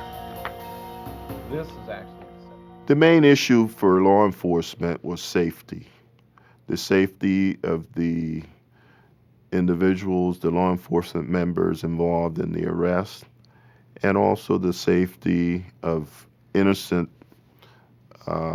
individuals and the safety of Yahweh members, including Yahweh Ben Yahweh. Fortunately, Mitchell and others named in the indictment were scheduled to embark on a multi-city tour. Yahweh Ben Yahweh's first stop would be in New Orleans. The main arrest team would seize him at his hotel. Once he was in custody, teams in 6 other cities would capture his henchmen across the South. There were a number of arrest teams in different cities, several cities: Atlanta, North Carolina, New Orleans, Miami. I was sent to New Orleans to assist the New Orleans division with the arrest of Yahweh Ben Yahweh. On November 6, 1990, Hulan Mitchell arrived at the Monteleone Hotel in New Orleans. The FBI was already there.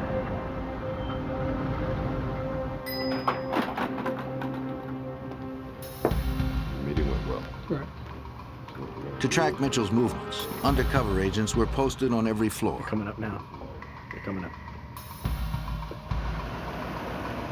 Throughout the South, teams took their positions outside Yahweh temples and waited for orders from Miami. Success depended on an unbroken flow of communication. The agents in Miami coordinated the entire operation. Everybody's ready to go. At 3 a.m., everyone was in place. They gave New Orleans the go-ahead. Agents in the hotel called Mitchell's room.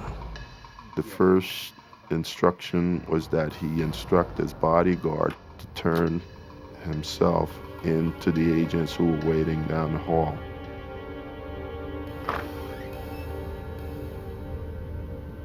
Here comes the bodyguard. The second instruction was that he come out with his hands up and that he walk slowly down the hall. Let's go. Let's go. Let's go. Let's go. Agents didn't know if Mitchell or his bodyguards were carrying weapons. Let me see your hands.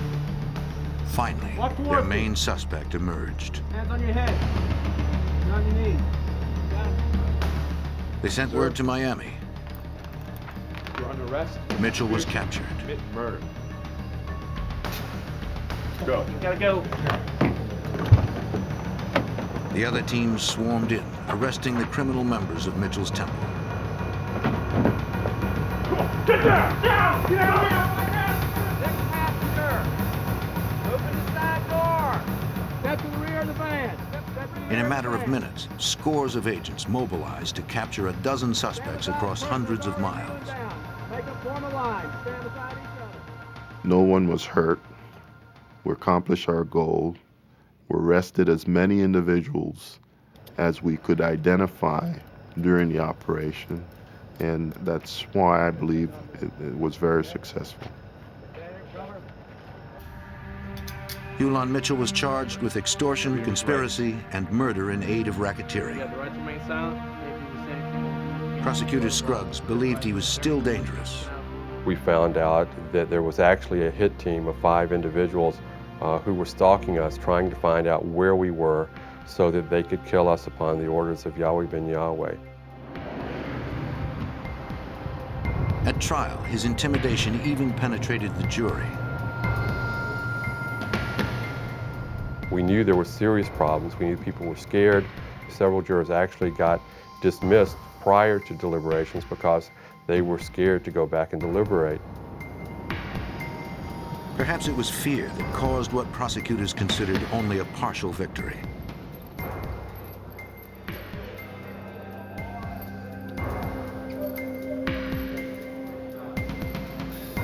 In May 1992, Hulan Mitchell and 6 of his more violent followers were found guilty of conspiracy.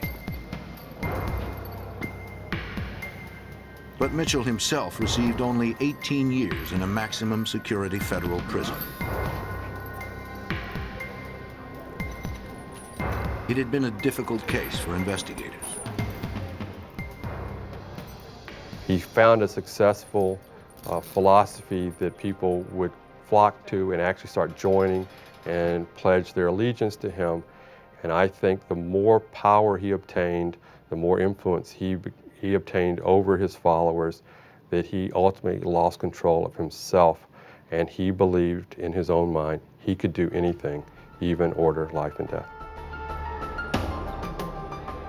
Hulan Mitchell is locked away, his murderous actions halted by those who saw through his false gospel.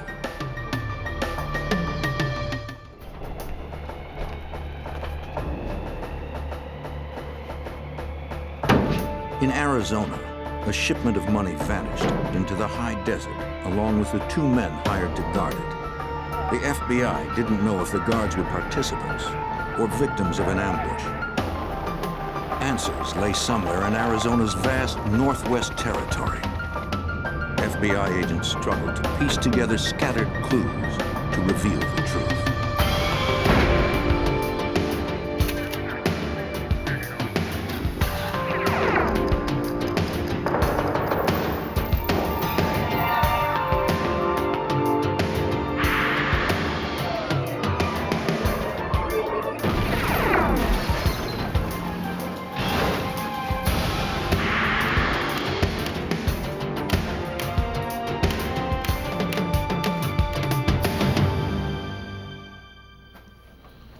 In Arizona, an armored van loaded with cash failed to reach its destination. Authorities suspected an inside job. When the vehicle was recovered, with the drivers and the cash missing, those suspicions grew even more. I'm Jim Kallstrom, former head of the FBI's New York office. This well-planned crime required extraordinary efforts to solve. The FBI knew that the smallest detail could make or break the case.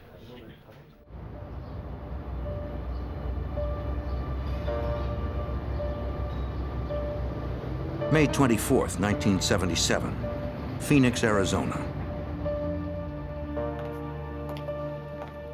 A security company transferred $333,000 in cash and coins from their vault to an armored van.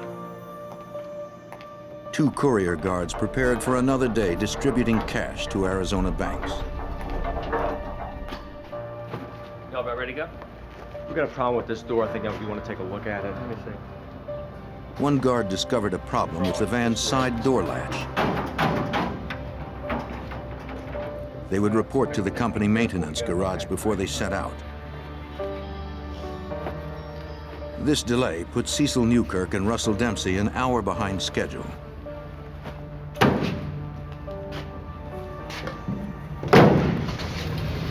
The day's route included stops from Phoenix, 150 miles north to Flagstaff. This is van 26 to base. With the delay, it would be difficult to make all the stops. Banks waited on the deliveries to provide cash to their customers.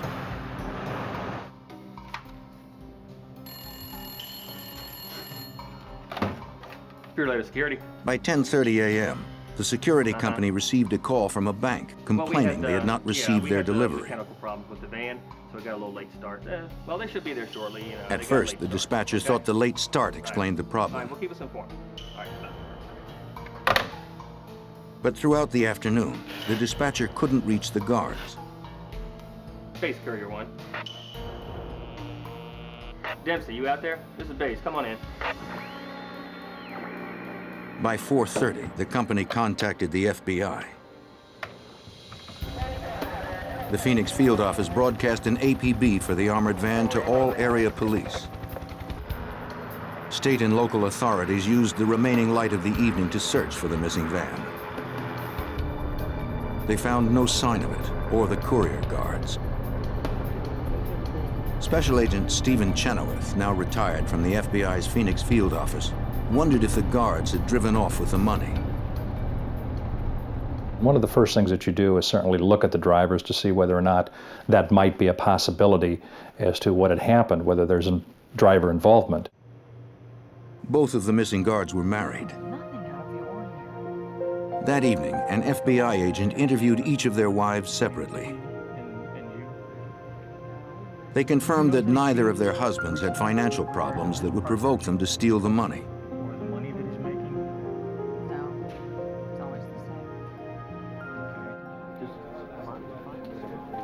Company officials agreed. Both guards had given 20 years of faithful service. The missing van's route covered a vast area of the state. Authorities had nearly 1,000 square miles to search, and most of that terrain was remote desert.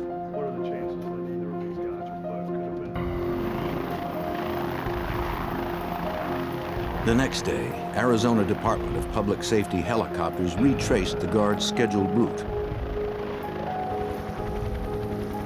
They flew up Interstate 17, north toward Flagstaff, checking all exits. Pilots spotted the van 50 miles north of Phoenix. It had been abandoned a quarter-mile off the interstate in a remote area near the town of Bumblebee.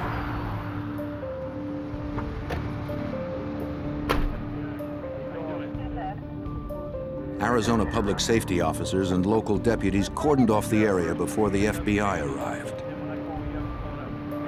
Agents approached the van cautiously. They did not want to disturb the footprints tracked around the vehicle. The armored van's doors were locked. From the outside, there was little to indicate what had occurred. There didn't appear to be a struggle on the inside, but we had to actually get inside the vehicle before we could really conduct a thorough investigation or examination of the van. And it wasn't until later on that morning that they had brought a spare set of keys out and we effected entry into the van.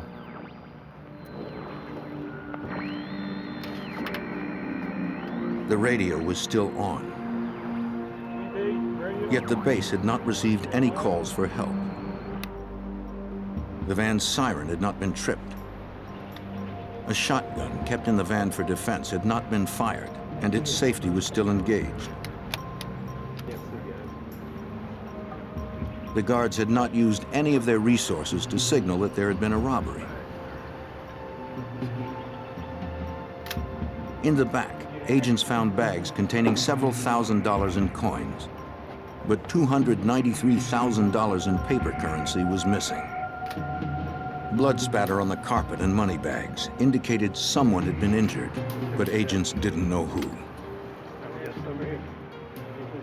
Your biggest fear at the time, of course, is for the safety of the guards. Money can always be replaced. Your life cannot.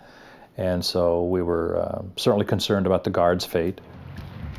Amongst the footprints in the dust, investigators noted a separate set of tire tracks behind the van.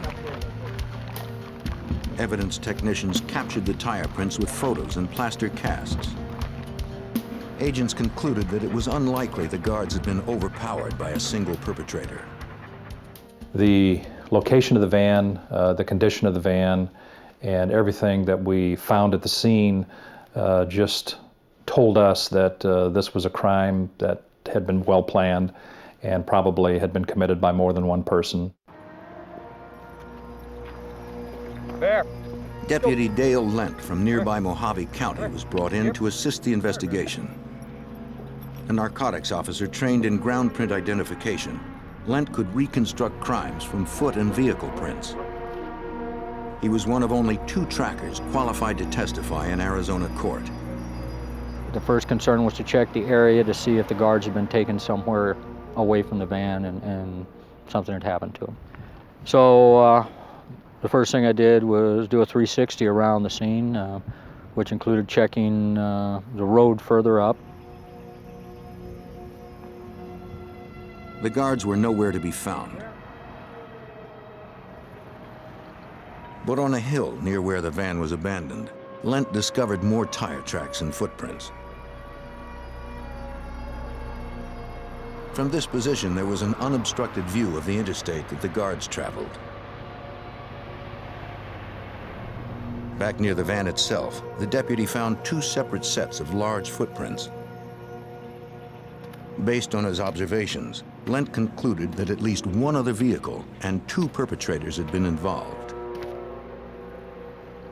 The vehicle had come down, backed up near the van, picked up something up, whether it be the 2 guards or whether it be the money. Hard to tell, but I'd say it was the money because it was a trail. It wasn't just one. It was a well beat out path. Examining the strata of tread prints, Lent deduced that one vehicle had followed the van from the interstate to where it was abandoned. Deeper tracks leading back into the interstate showed that the vehicle had left much heavier than when it came. Investigators believed that, dead or alive, the guards had been taken by the assailants. the FBI turned to the media for help. We did what we could to keep this on the front page of the news, and we did what we could to make sure that people were aware that we were looking for these guards. The media reports generated calls from witnesses. Several motorists claimed to have seen the van stopped on the northbound side of Interstate 17 on the morning of May 24th. They had already been pulled over. One saw an Arizona Department of Public Safety officer walking towards the van. Other witnesses had similar stories, but details differed. The make and color of the officer's car varied. In some accounts, he was parked in front of the van. Other times, he was stopped behind. Agents contacted the Arizona Department of Public Safety. No officers had reported stopping an armored van on I-17 that morning. Well, at that point, I was fairly convinced that something amiss had probably happened to the guards, that somehow, someplace, they had been stopped, and they had let their guard down, and that they'd been taken captive. And being that we didn't find the guards in the immediate vicinity, it soon became evident that the guards probably were taken against their will.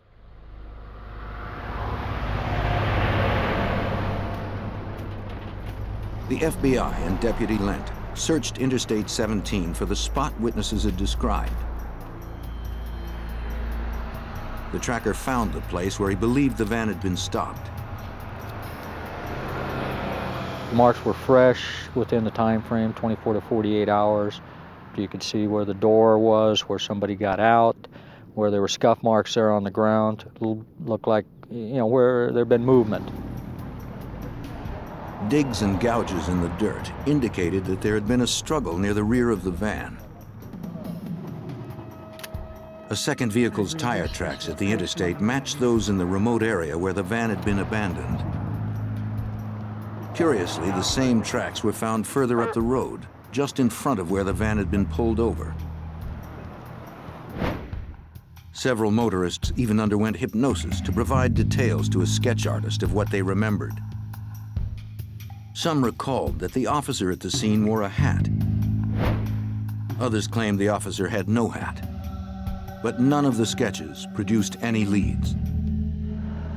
The FBI had reached a dead end. Then, on the morning of June 16, 1977, 300 miles northwest of where the van had been abandoned, two men made a gruesome discovery while fishing at Lake Mead. The men discovered a body floating in Debbie's Cove.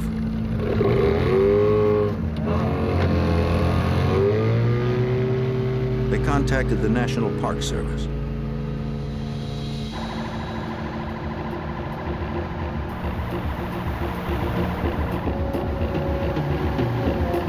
Investigators sped to the cove where the body had been spotted.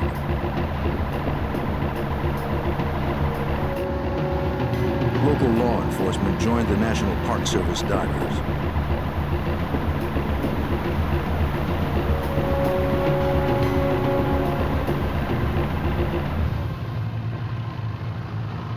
They pulled close to the corpse. The body was fully clothed.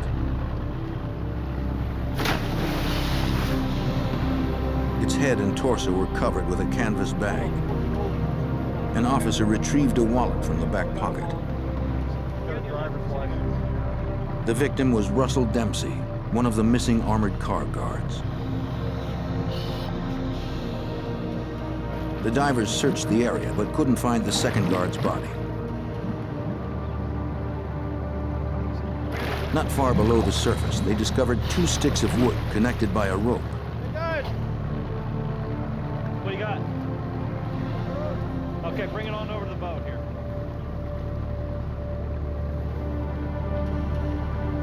To investigators, it appeared to be a garrote used to strangle someone. The robbery was now a murder investigation.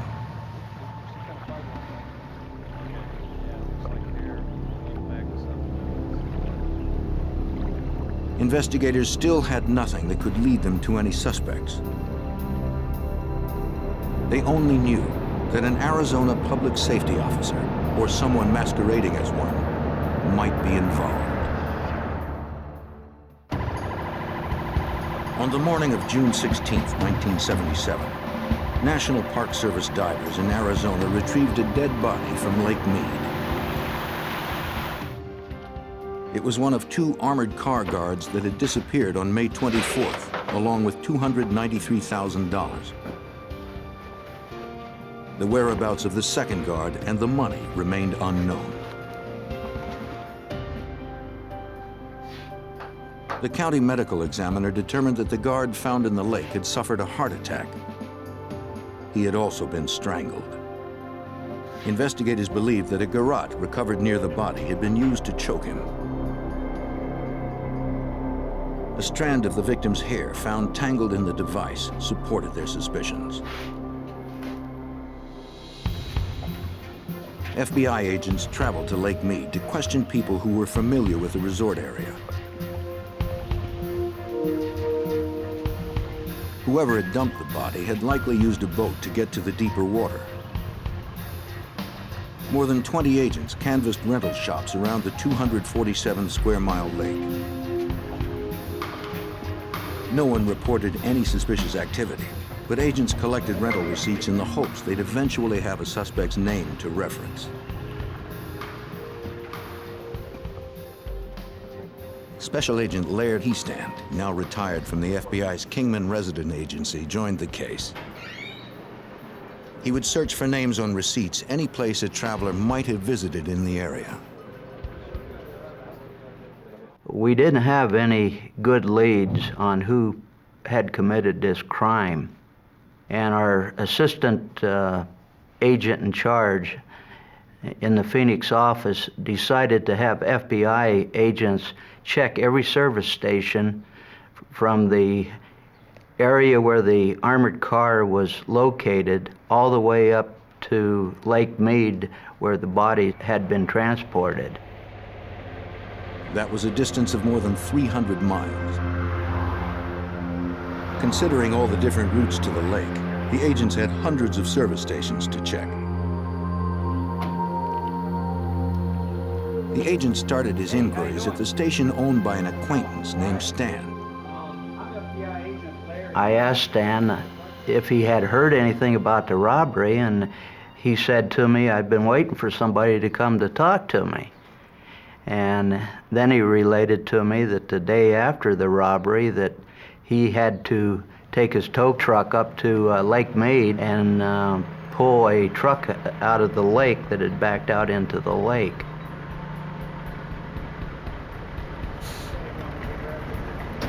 On May 25th, Stan had received a call from two men whose truck was stuck at Benelli Landing on the lake. The men explained they had gotten drunk while fishing and backed their truck too close to the water.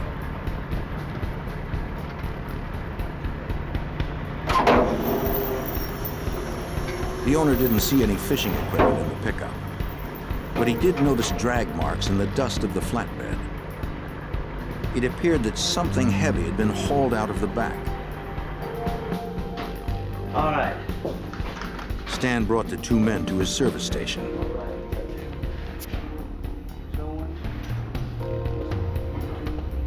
He wrote a receipt and asked for a signature.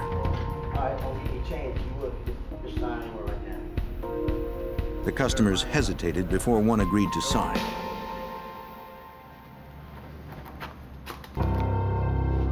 The name he used was Mike Poland. The station owner believed he'd be able to identify the men if he saw them again. It was the break investigators had been hoping for. The ease by which he found it surprised Special Agent Heastand.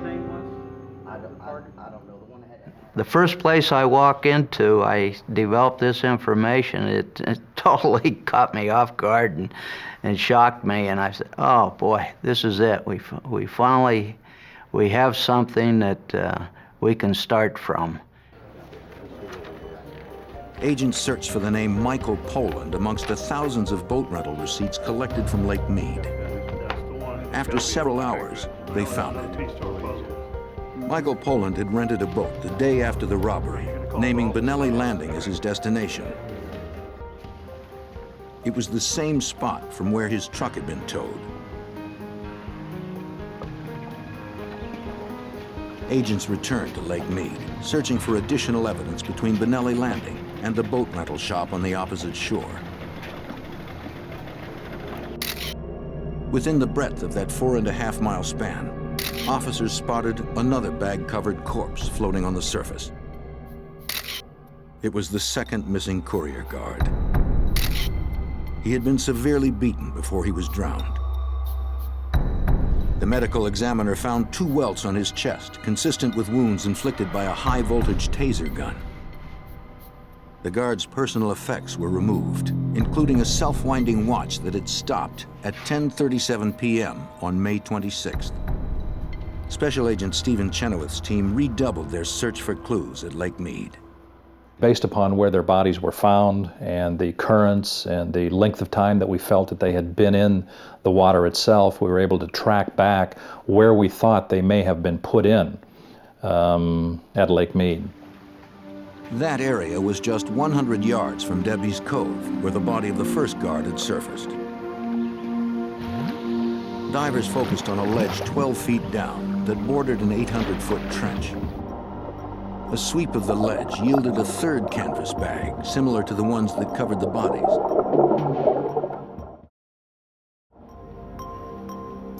The bag was sent to the FBI lab for processing. Inside the bag, agents recovered an Arizona license plate that resembled those used on Arizona public safety cruisers. 2 revolvers were also found, but no prints could be lifted from the corroded weapons. Rocks that matched those from Benelli Landing had held the bag at the bottom. Examiners also found concrete dust caked in the weave of the canvas bag. Agents called on Stan, hoping the service station owner could identify a driver's license photo of Michael Poland, one of the 2 men that had hired him to tow their pickup from Benelli Landing. Among 6 photos, Stan recognized the face of Michael Poland. This man here? The FBI had finally confirmed a primary suspect. They hoped Michael Poland would lead them to another. In June of 1977, the FBI pursued whoever killed 2 armored car guards and made off with $293,000. Tire tracks and footprints at the crime scene suggested that at least 2 perpetrators were involved. Agents believed one of them was Michael Poland. They hoped surveillance of Poland would lead to another. Though he did not appear to have a job, Poland was spending a lot of money. Agents saw a new motorcycle on the property. The FBI identified a man who visited frequently as Michael's younger brother, Patrick. Patrick Poland had just bought a new car.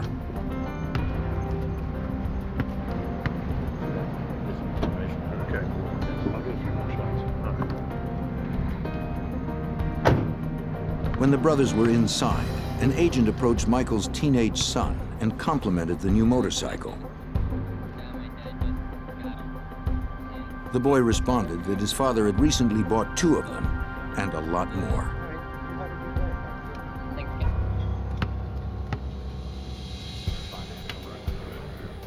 Agents expanded their investigation to include Patrick Poland and subpoenaed the financial records of both brothers.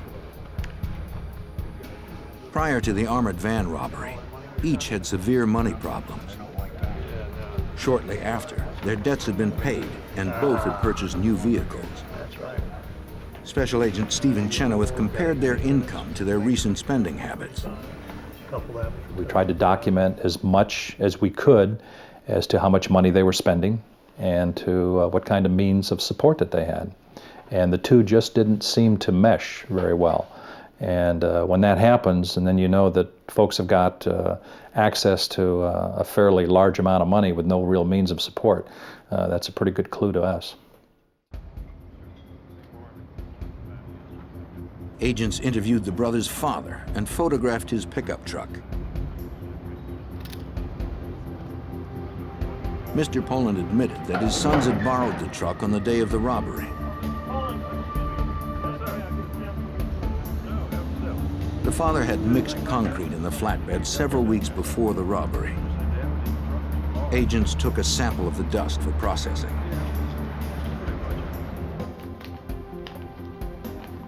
FBI examiners analyzed the concrete sample. They compared it to the cement dust on the canvas bags recovered from Lake Mead. Examiners concluded that the dust on the bag had come from the same batch of concrete taken from the truck. Once again, the FBI asked Stan to look at a photo lineup. The station owner could not identify Patrick Poland as the man with Michael. This isn't the truck. It looks exactly like when I lowered it right down. But he did recognize their father's truck as the one he towed from the lake. That's it. That's it. Positively. In the early morning of July 27, 1977, agents arrived at Michael Poland's house with a search warrant.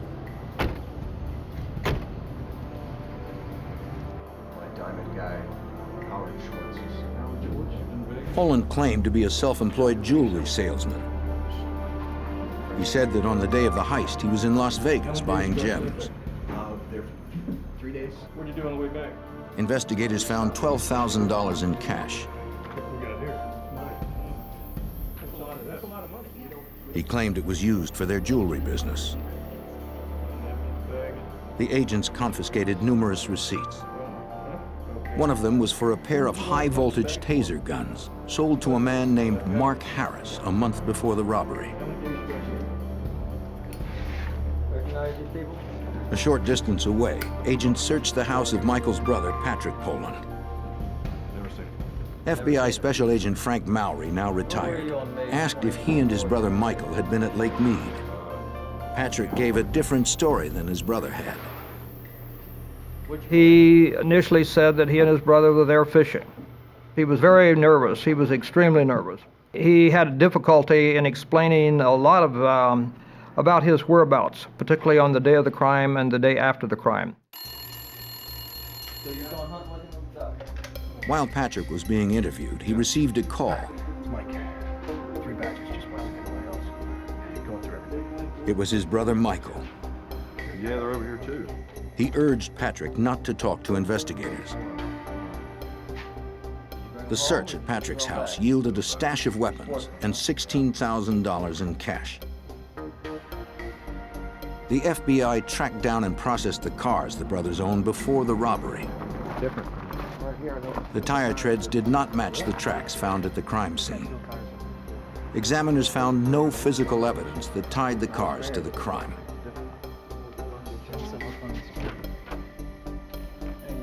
Agents visited the gun store where the tasers had been sold to Mark Harris prior to the robbery. The clerk who had made the sale could only remember that Harris was a white male in his 20s. Since the receipt was found in Michael Poland's home, they theorized it was probably his alias. One of the things the FBI does is try to eliminate all other good logical suspects, and we did this in that case. The name Mark Harris, a rather common name, we had to eliminate that name as being anybody other than the alias of Mike Poland. Special Agent Mowry searched public records for a Mark Harris between the ages of 25 and 40.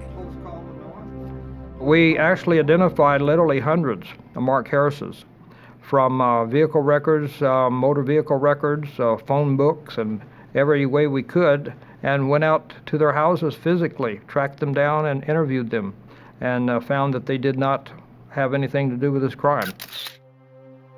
With no proof that Mark Harris was an alias for Michael Poland, and no physical evidence tying the brothers to the crimes, agents couldn't arrest the brothers. For the next 10 months, all agents could do was keep careful track of their movements. Special Agent Chenoweth flew helicopter surveillance. We wanted to know everything that Michael and Patrick Poland did, what they had done in the past, what they were going to do in the future. Investigators continued to document the brothers' spending habits. They watched as the Polands closed a deal on a gaming arcade. Despite the circumstantial evidence, agents were unable to make an arrest. The FBI had to find stronger physical evidence to prevent the Poland brothers from getting away with murder. In April of 1978, the FBI suspected Michael and Patrick Poland of killing 2 courier guards and stealing nearly $300,000. After 11 months of investigation, agents did not have enough to convince a grand jury to indict. FBI Special Agent Frank Mowry desperately searched for evidence that would strengthen the case. What we badly needed was physical evidence. We didn't have fingerprints. We didn't have any real good eyewitnesses. We didn't have any physical bits of evidence that could link Mike and Pat Poland to the crime. The agent focused on the 3 canvas bags retrieved from Lake Mead with the guards' bodies. He checked with over 20 sources in the Phoenix area where the bags might have been manufactured. None recognized the work. Nobody could even give me a hint of who in town would make such a bag. Some even said, well, they probably came from out of town. So I became very discouraged. The agent visited the last store on his list and showed the bag. The owner recognized it as coming from his company. It was a custom size with a unique stitch sewn only by their seamstresses. He also identified the specially ordered cord purchased from a Georgia company. As far as the owner knew, his was the only shop in the area that made anything like it. He said, I will have in my record somewhere a receipt, because somebody would have walked in that door there and they would have said, I need to order so many bags, a certain length, a certain width, certain specifications.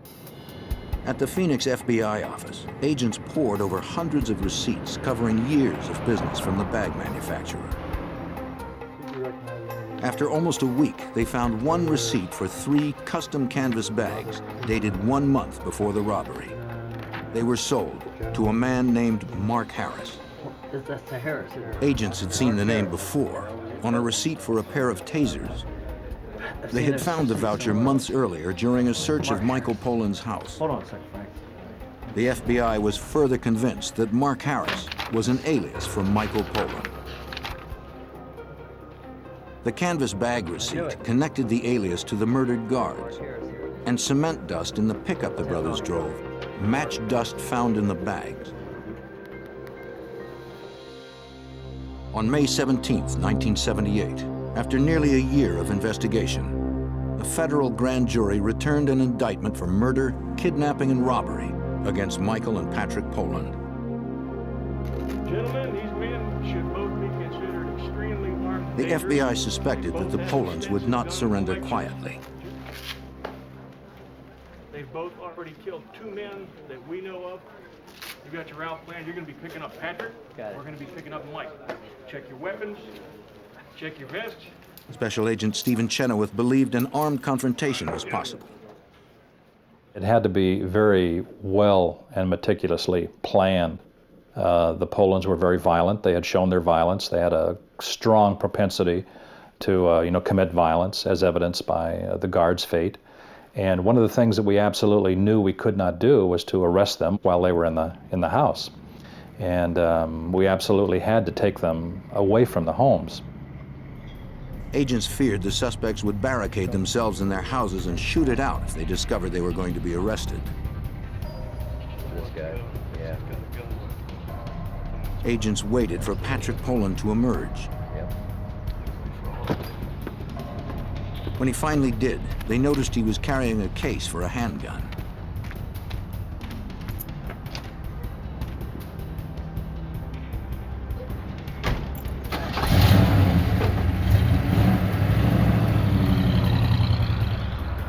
They tailed him for a safe place to make the arrest.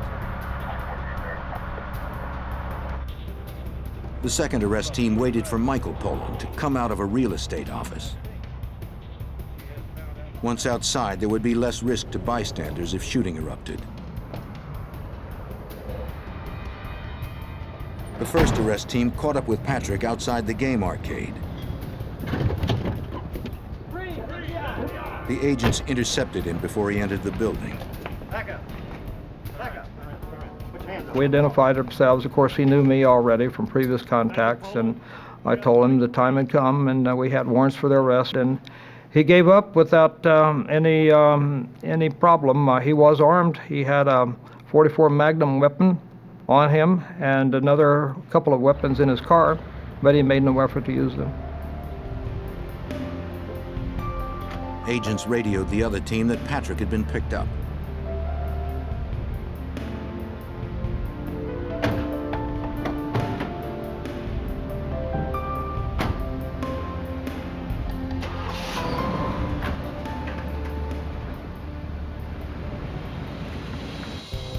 Michael Poland had been in the real estate office for almost 45 minutes. Agents feared that he had somehow gotten word of Patrick's arrest and was preparing for an armed confrontation.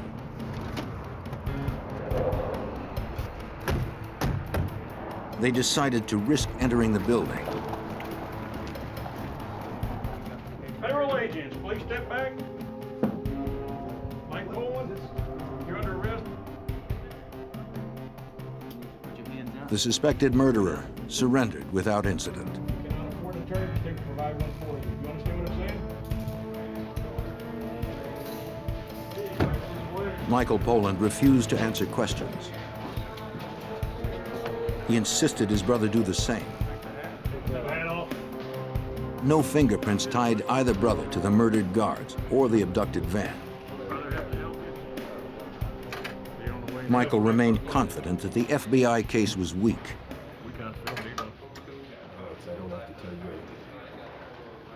In a case like this, you've got a joint venue.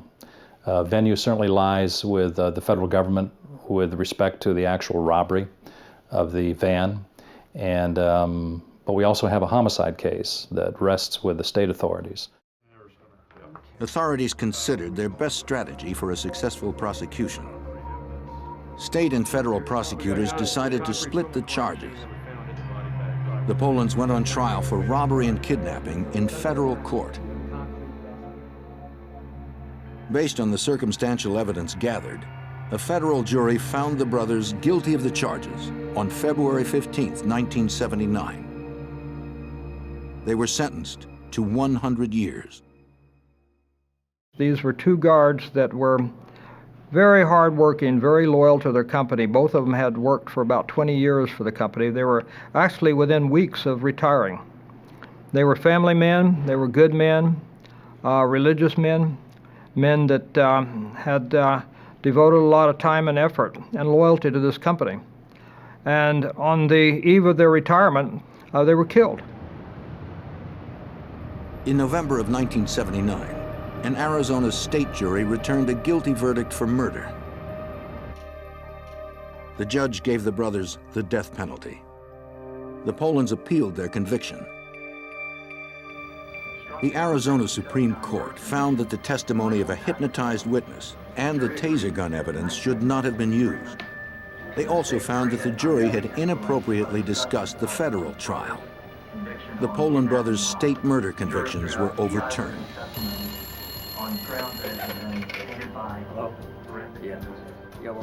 Though agents were certain that the brothers had brutally murdered two men, state prosecutors would not seek a new trial.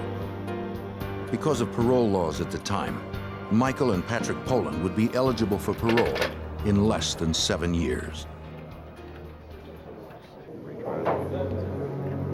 In 1982, an Arizona prosecutor declined to retry Michael and Patrick Poland for murder. We chose not to because it was the exclusion of the eyewitness testimony. He cited the cost, as well as the difficulty of proving the case with the evidence that had been excluded by the Arizona Supreme Court. United States Attorney Melvin McDonald was outraged that the Poland brothers might get away with murder. I had followed it by way of the media and had never dreamed that I would play any role in the case until 1982, when it became clear that the ball was going to get dropped unless somebody stepped in. I called the county attorney and volunteered to take the case.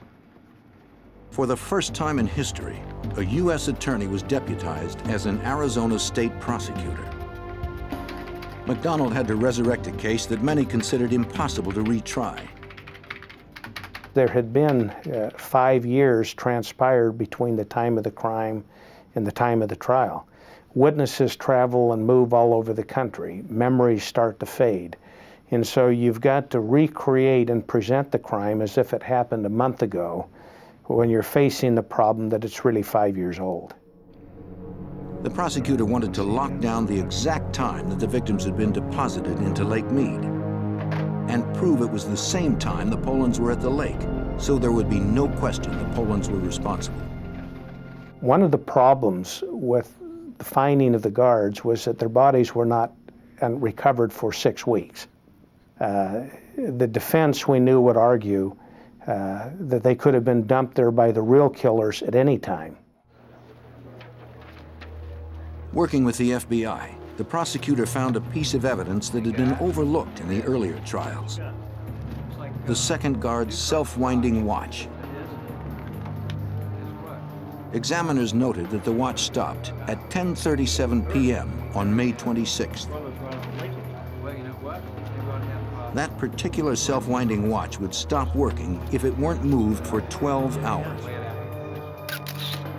That meant that the guard's watch stopped 12 hours after his arm came to rest at the bottom of Lake Mead.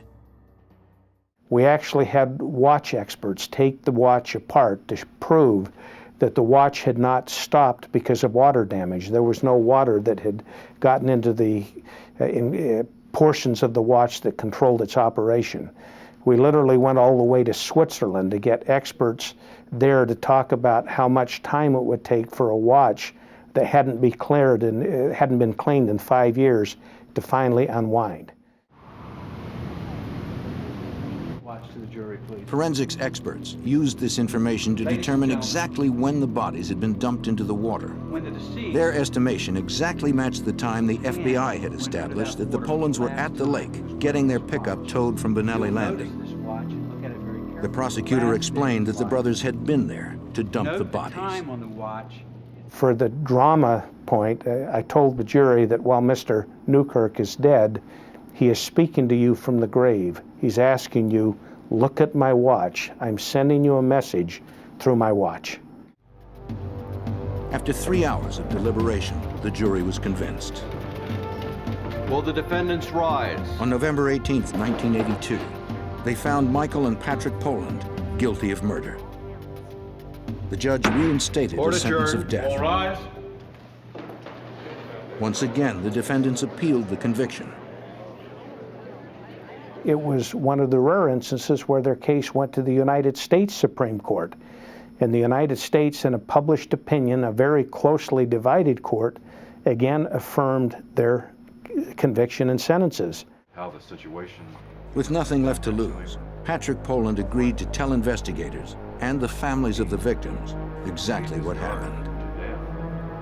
In 1987, he gave his confession to FBI Special Agent Frank Mowry. They had actually spent almost a year tailing the van. They knew its route. On those mornings that it went up to Prescott and delivered its money to the banks in Prescott, they knew the exact route. They knew the stops that it made. They knew the times that it did it. They knew everything about it. The Polands used neither of their own cars in the robbery. They had rented one with cash that the FBI was unable to trace. We never found it. It was a rental car. And by the time the rental car was taken back, by the time they figured out what was going on, it had been rented out probably 200 times since then. And we were never able to actually pin down for certainty the car that may have been used in the case. The brothers affixed a light bar and a license plate that resembled those used by the Arizona Department of Public Safety. Batteries for you for the CV? I believe so. They readied their tools needed for the heist. Yeah, as a matter of fact, we got a spare set. Good. You got enough ammunition? Yeah. The Polands waited more than an hour. The van was unexpectedly delayed. Finally, they saw their quarry.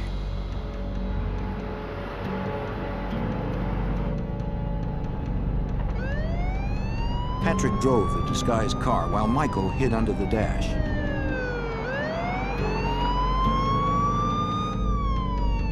They stopped the van on the pretext of speeding.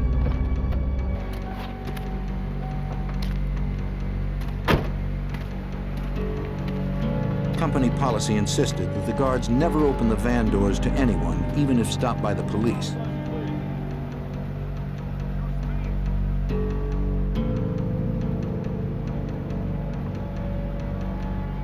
Patrick ordered the driver to step out. When he failed to follow procedure, the driver and his partner were defenseless.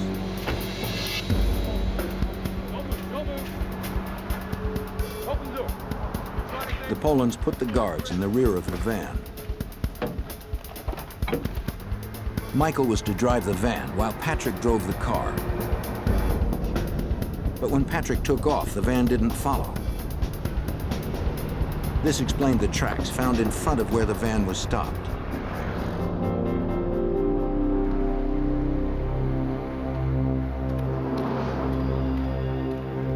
By the time Patrick reached the rear of the van, Michael was beating the guards.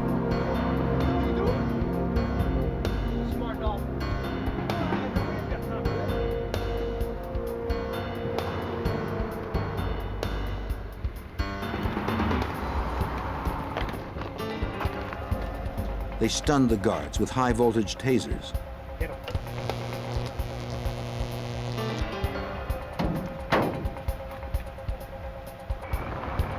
The brothers drove the vehicles into the desert near the town of Bumblebee.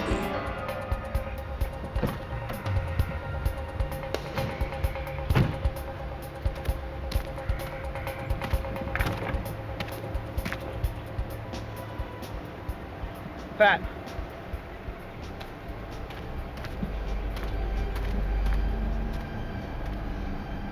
One of the guards looked as if he had died from the beating.